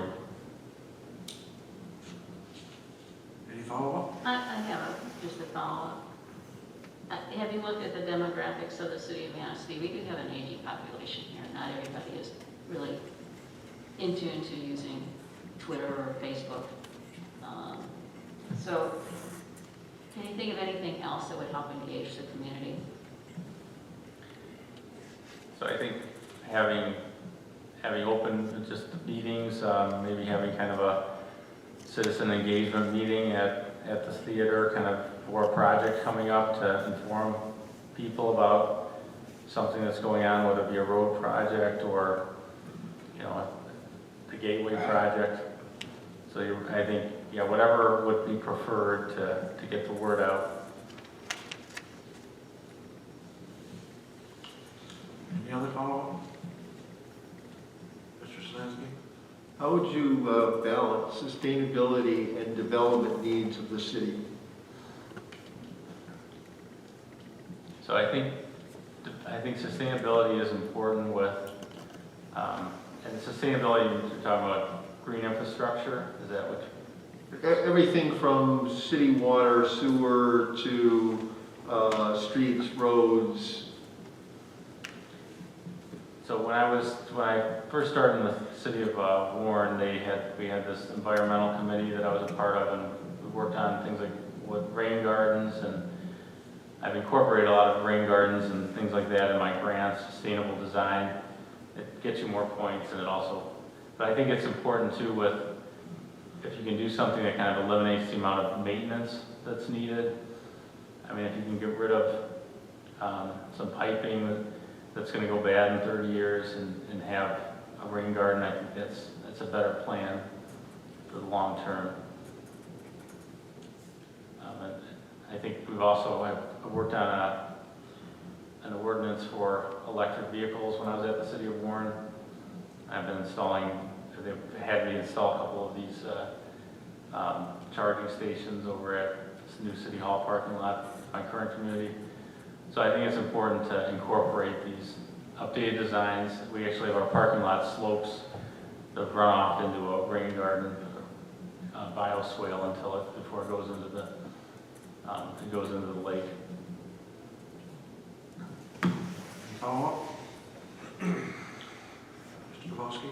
Okay, what is the most important skill or talent a manager can have when it comes to council-manager relationships?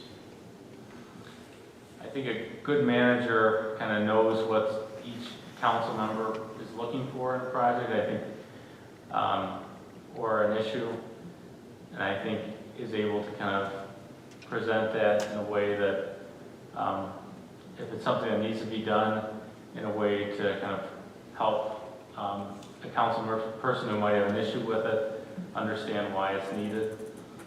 So communication and just kind of understanding, you have some council members who really like the process, which process is important, the end result, and kind of making sure that the needs of the council is met. I think it's an important job of a manager. I do.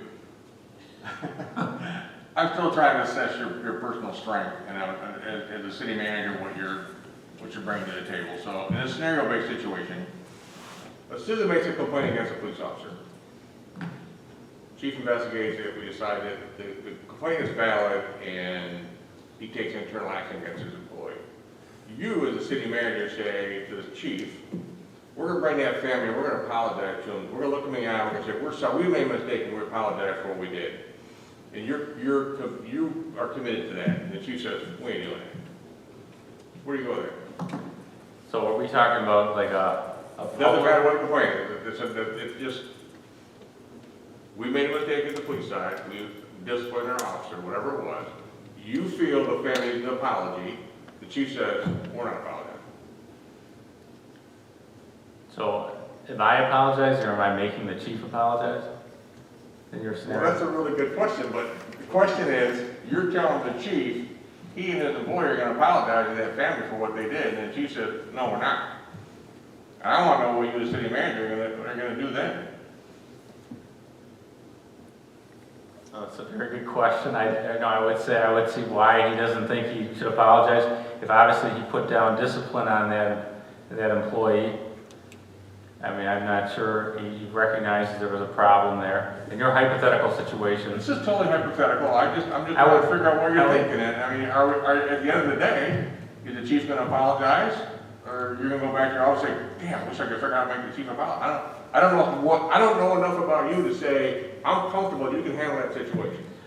well, I don't think I would ask the chief to apologize if I knew that he felt very strongly about, I don't know, I would have to understand the situation a little bit better, but I don't think I would try to die on a sword over making a chief apologize for something, but yeah, I would be disappointed if I really felt like, hey, this is something we need to do to get over this. I would be very disappointed in the chief if he did that. I mean, you believe the community has to heal, and that's what's required to heal, and the chief says, what are you doing? And I'd be very disappointed that the chief didn't want to help us move on from this. But And I would have to tell him that and never. So at the end of the day, the chief's not apologizing, you're just gonna move on and wish we could have done it differently? I don't know if I have to publicly state that I'm disappointed that the chief didn't You don't apologize. have to probably do anything, this is between you and the chief, and I wanna know you as the boss, how you're gonna manage that conflict, because those things happen.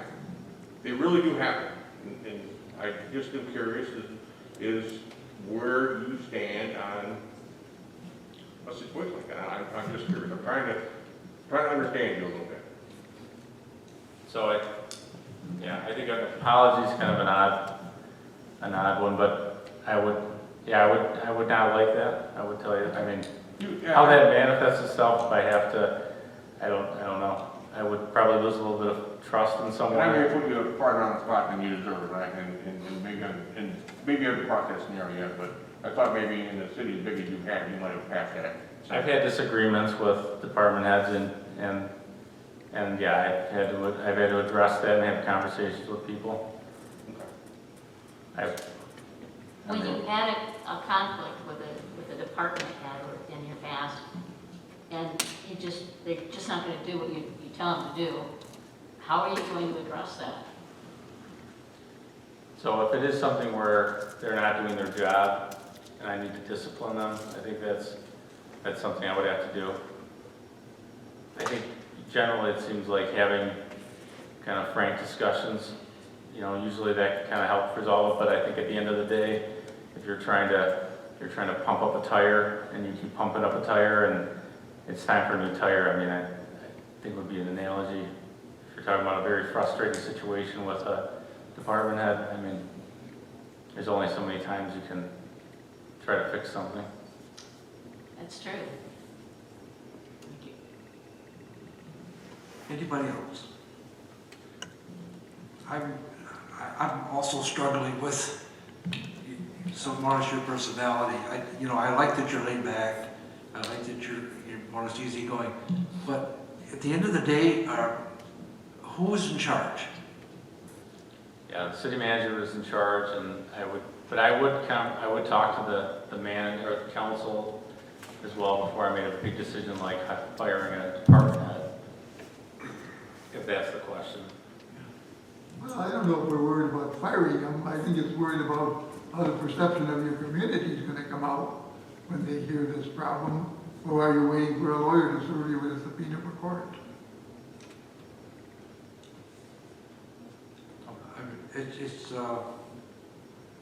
I appreciate you weighing in on that. At what point would you,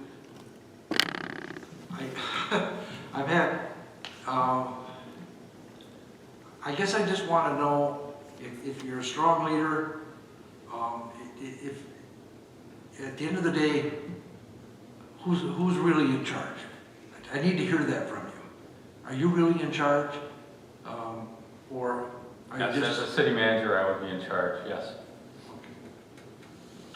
You need to get this buck stops here sign for your desk. That'd be the first thing I'll...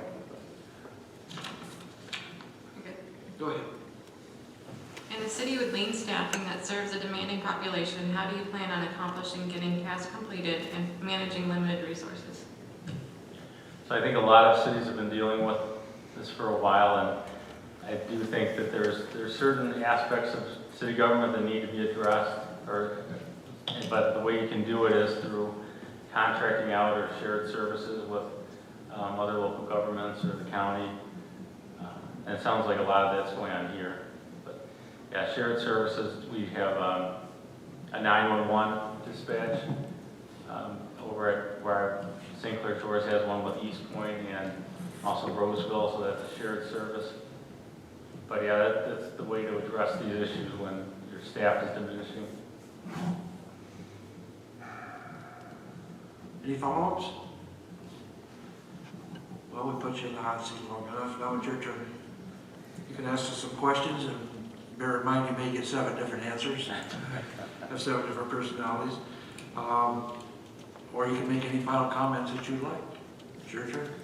I would like to ask each council member what their top goal for the city manager would be in the first year. I don't know where you'd like to Who would start? Mr. Bachman, you want to start? My top goal for the city manager, the first year's a long time, it's gonna be a lot, but I would expect that person to build trusting relationships with the department head and the staff. And I would expect them to build bridges with other communities and other leaders in the community and reach out and connect and show them who you are and what you're about and build a level of trust. Thank you. Well, I would expect within a year's time, everything is moving, that a good city manager is going to have everything moving smoothly, and all the clogs are going to run in sync together. And I think that all goes back to getting to know everybody who's working under you and for the city. So that would have to come, you'd have to be up to speed on that quickly. It wouldn't be something that you could take your time doing. You actually have to really jump in there and get to know people and communicate. You know, we keep saying communication is the key, and it certainly is. You have to talk to everybody. You have to take good notes. You have to remember people's names. That's really important. And you have to be accessible to the public. They have to see who you are. You have to step up and talk to the press from time to time. So I think it's something you're gonna it's gonna be like a marathon the first year, and it's not gonna be one day I'm just gonna do a few of these things, the next day I'm gonna do this. You're gonna have to hit this, and that's my expectation of a new city manager. They have to hit the floor running and be confident. Go ahead. Next. I agree with both of them, and I think that you had some really, really good answers, and I think that we all are kind of looking for you to tell us that you can be in charge and not like if the chief of police keeps saying, no, I'm not doing this, no, I'm not doing this, no, I'm not doing this, you can stand up and say, yeah, you are. I think that's what we're really looking for.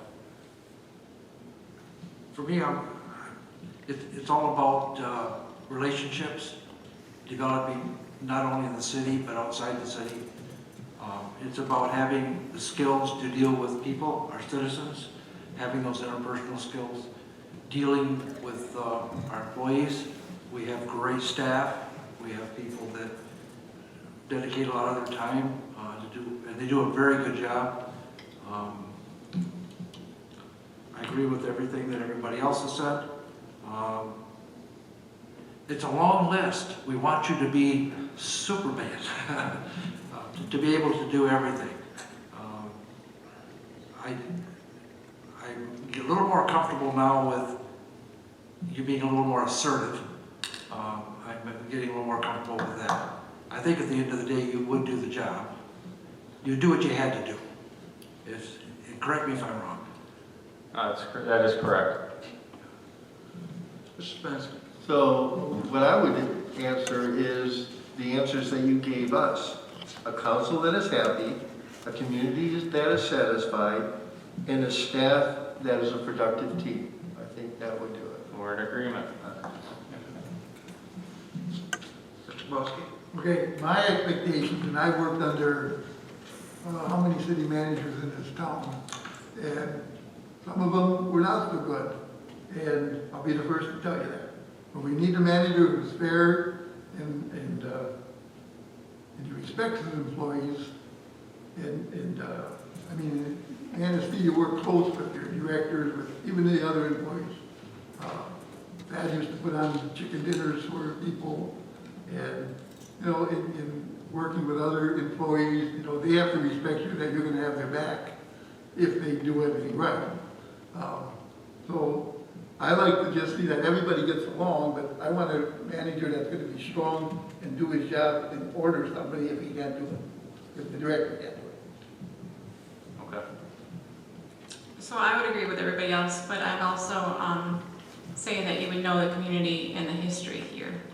And then also understand the goals that we have, the staff has, and then also come up with your own goals to see and to develop. I might add one thing, that we have a charter, we have a council guideline rules, and we're following those. We find that if we follow those rules and we follow that things get done. It's not always pretty, and it's not always fast, but the process does work. And I'm looking for a city manager who will continue to follow that process and get us through whatever we need to do. Anything else for us? I just want to say I'm very excited about this opportunity and thank you everyone. And I think it's just a beautiful community, rich history, and I'd be honored to be the next city manager, and I appreciate your time. Thank you. Thank you. Our consultant will advise you on our selection decision and any further steps in the process. Thank you very much for being here. We do appreciate it. Thank you. We're going to take a little break before we go on the rest.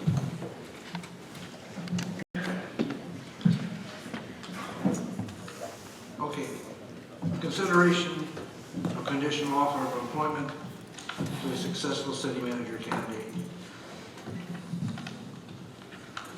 Once the interviews have taken place, it is expected that council will engage in a public discussion of goals to select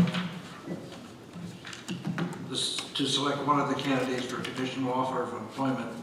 Before the final stage of the hiring process can be executed, a motion should be offered to extend a conditional offer to the candidate who secures the majority of support from city council members. The offer is conditional to allow other due diligence steps to occur and to enable withdrawal of the offer depending on the results of that research. The due diligence steps include a background investigation, a physical drug screen, and additional reference checks. The Michigan Municipal League will conduct a background investigation through a third-party professional firm. The investigation will include college transcripts, verification, criminal history, civil court case history, liens and driving record checks, credit, financial record review, and social security number trace.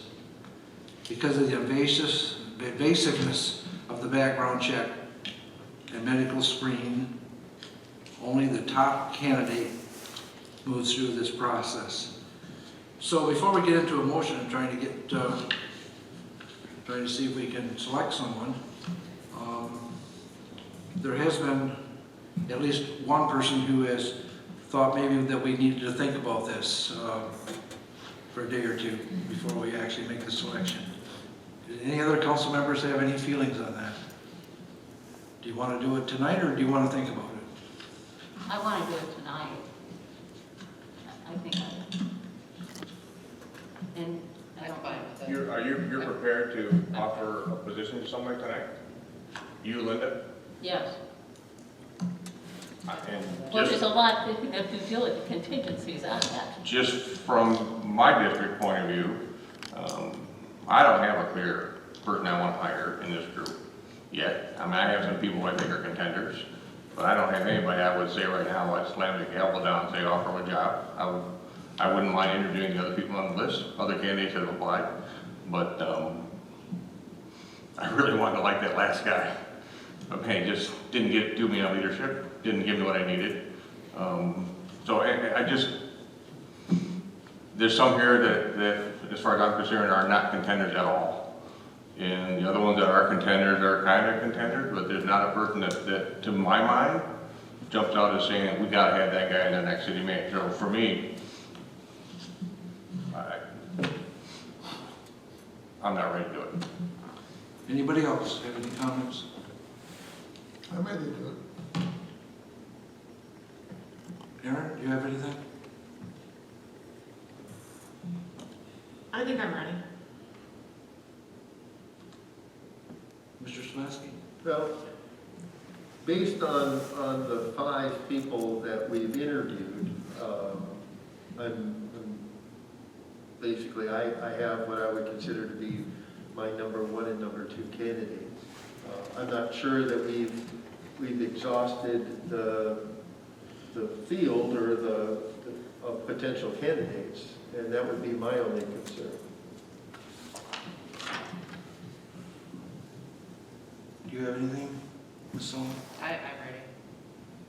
I'm sorry. I didn't hear you here. I'm ready. You ready to make a pick? Well, personally, I have some, I didn't feel like any of the candidates I talked to could just jump right in, or that I heard from could just jump right in and take the job over.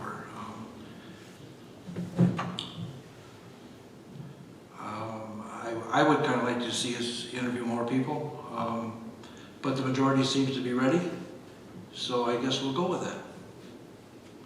Do we have any candidates? Who would you like to offer up? I have no candidate. Linda, do you have somebody you want to offer up?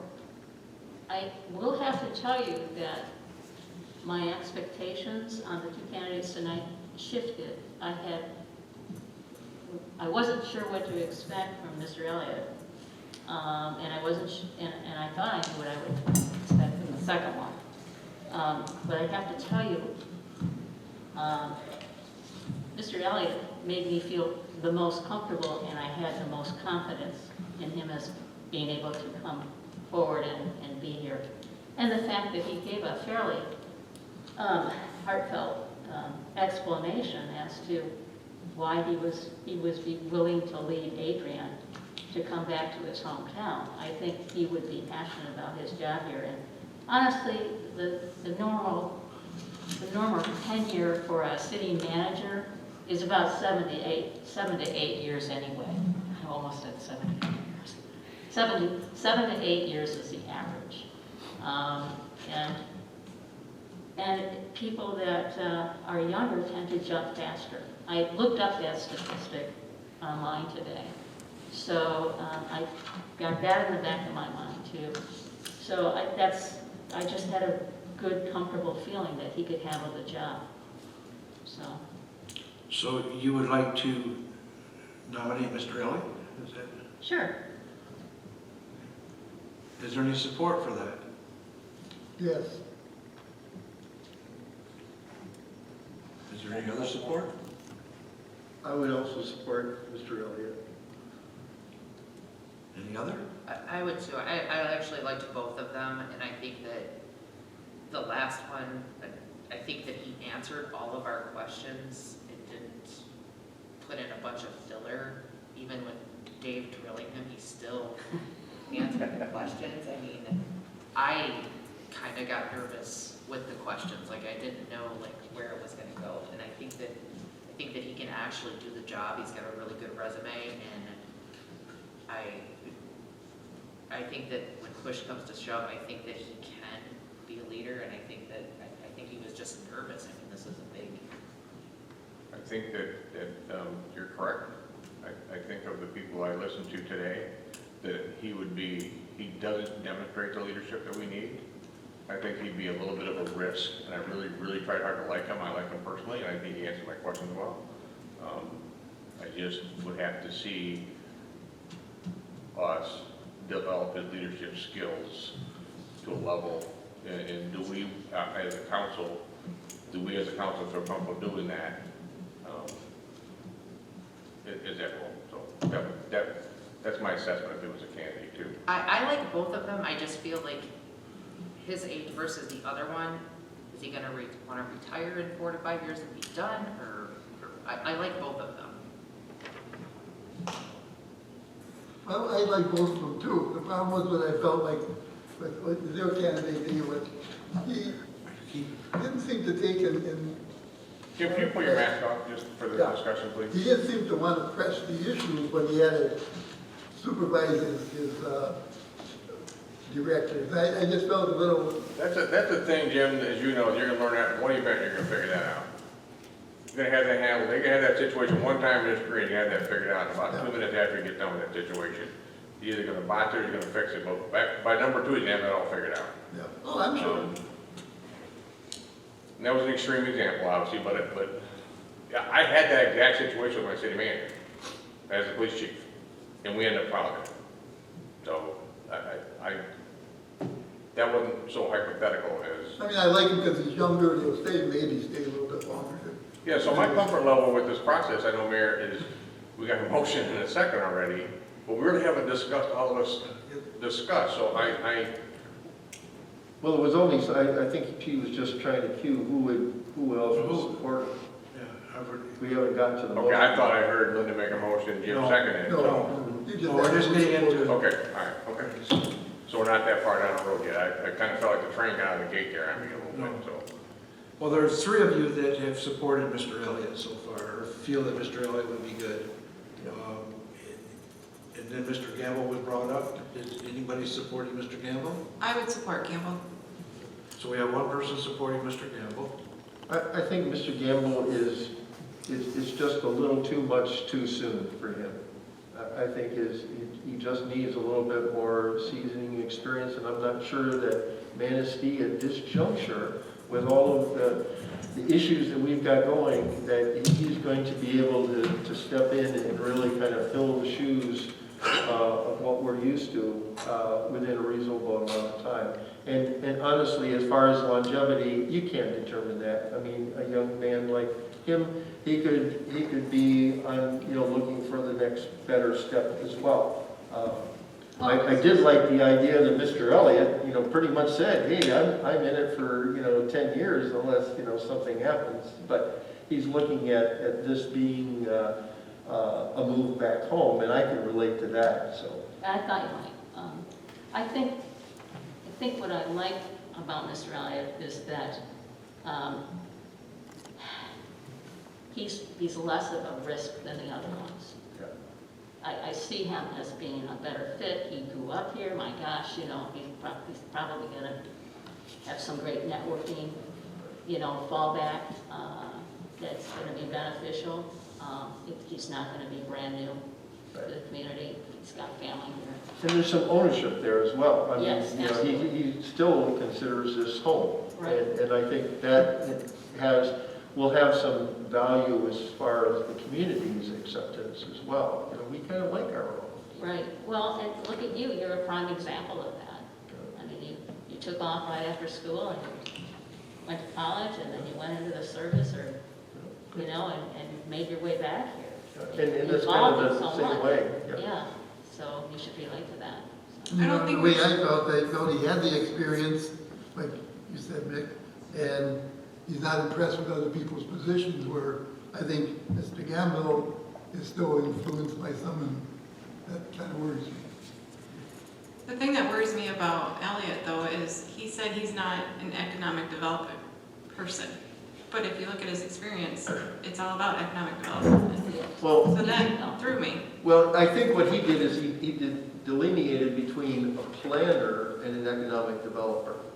So he was really kind of splitting hairs, but he sees himself as his experiences in planning, and not necessarily in that very fine stream of economic development, where he's literally working with a specific developer to coax him into an environment. His is more big picture, the plan, and then let somebody else coax in the developer. And I think that's where he was coming from, but, or at least that's how I interpreted it. When we were talking to Mr. Elliott, there was a couple things that one is, I'm not a joiner, I'm not going to join service clubs. If you want to ask me to present, I'm happy to do it. Depends on, he was as dry as the desert. But when he was talking to us, Yeah. he didn't look at any of us. Yeah. He answered the question to the flag, and then he would kind of glance a little bit, see if you're paying attention. We look at the flag. I'm looking for a fit of a personality and someone who's dynamic and someone who's going to make us feel good about us and good about the city and get involved with the city and kind of cheerlead. Certainly he's got skills up the gazoo. He's got a lot of skills. But for me, he just didn't have that fit. Just for me personally, that's my issue with him. He just did not have my comfort zone for that fit. I thought he had really strong leadership skills in his description of how he was going to deal with his direct reports. We've had 4 other people interview, and for me, that he was just at the top of the chart for that. So I don't want to take any risks. I want to select somebody that we're not going, wow, he's not quite fitting it because he doesn't have experience. My gosh, look at the big projects we've got going on in the city. We don't need to have somebody who's going to be timid. We don't need somebody who's not educated enough. We just need somebody that can step in and do it. So I think it's important that we think about that, because there's a lot of opportunity to screw up. Excuse my language, but we can't be worried about their abilities. We've got to have some really strong confidence in them that they can do the job. And it's funny, we didn't interview the applicant because he was way overqualified and solid, and we thought he might be arrogant. Well, I think if we open it up to more candidates, we're gonna be doing this for, till the end of time, because all of us have a different, what we're looking for. That's part of the democratic process, right? We all have different opinion, and when 4 people decide who's gonna be city manager, that's who's gonna be the city manager. Right, but if we keep it going and keep interviewing, we're not gonna have a city manager, and then we're just gonna keep interviewing. Right. and What about this though, would be- Elliot said that he needed 60 days. We have 30 days. So, They probably, they most likely all have a contract, and that is probably one thing that we are just going to have to envision, that there's probably a contract for each of them. And it's probably something that should have been addressed in, The city will survive a gap. Well, and he did say he would The come city will on his survive own a gap. time. We got a department head that know their Yeah. job, and there's and Ed's done it before. There's just, I think that's a really small fact thing to think about the gap. I think that we have super talented department heads that can get through. I mean, the city manager was on vacation for 2 weeks, everybody survives. It's not like the end of the world, but, I'm still not ready to candidate for a candidate. I'd like to interview more people. Where were we at? We didn't Well- even talk about the first 3. Let's start again and let's go by, Aaron, do you have someone you would like to nominate? yeah, Campbell. Mr. Kowalski? Mr. Elliott, I'm still with him. Mayor Pro Tem? I would say Elliot out of the candidates is the strongest candidate. Ms. Sullivan? I go with Mr. Elliott. Ms. Beaton? Elliot, Elliott. Mr. Bachman? I don't have one. And I don't have one. So we have 4 for Mr. Elliott. 1 for Mr. Gamble and 2. At this time, council can take action to make a conditional offer of employment to Mr. Elliott and direct the MNL to complete the background investigation. Is there a motion? I'll make the motion. I'll second. I have a motion and a second. Any further discussion? Hearing none, please take the roll. Councilmember Bachman. No. Councilmember Beaton. Yes. Mayor Zelinski. No. Councilmember Sullivan. Yes. Mayor Pro Tem Szymanski. Yes. Councilmember Grabowski. Yes. Councilmember Martin Pontiac. No. Motion passed. Thank you. At this time, council can take action to authorize the city manager to initiate discussions with Mr. Elliott on terms of a mutual acceptable employment agreement. Such agreement will be presented to city council for approval prior to execution. Is there a motion? I'll make the motion. I'll second. Motion and second. Any discussion or support? I'm sorry, any discussion? Further discussion? Hearing none, please take the roll. Councilmember Martin Pontiac. No. Councilmember Grabowski. Yes. Mayor Pro Tem Szymanski. Yes. Councilmember Sullivan. Yes. Mayor Zelinski. No. Councilmember Beaton. Yes. Councilmember Bachman. No. Motion passed. Thank you. Concerns and comments. Citizens' comments is an opportunity for citizens to comment on municipal services, activities, or areas of city involvement. Citizens in attendance shall be recognized by the mayor for comments limited to 5 minutes. Letters submitted to council will not be publicly read. Are there any citizens who'd like to comment tonight? Whoa, it's getting pretty thin out there. I don't see any. Move on to officials and staff. Fire chief? Police chief? Thanks. Oh, Mr. Radford. Nothing, Your Honor. Okay, I think I got everybody. Mr. Taylor, do you have anything? Nothing at this time. Council members. Martin Pontiac, do you have anything additional? Well, I'm kind of disappointed that we are such a split, but it's what it is. I'm there. Mayor Pro Tem? Further. Ms. Sullivan? Ms. Gosk, Ms. Beaton? No, I just, he realized when we make this offer that he's going to take it back and see if he agrees with it. So, I mean, I'm not going to say there's an opportunity, but you never know what's going to happen. So, but I'm comfortable going forward with it. Mr. Bachman? I just want to say I'm a team player, and if Mr. Elliott accepts this position, we make him a city manager, then I'll work well with him and work good with him, and I'll do everything I do to make him a success. He just wasn't the guy I was ready for today. Nicely said, and I agree. Anything further, council members? With that, I'll take a motion to adjourn. I'll make a motion. Second? Is there a second? Got a second? We're adjourned.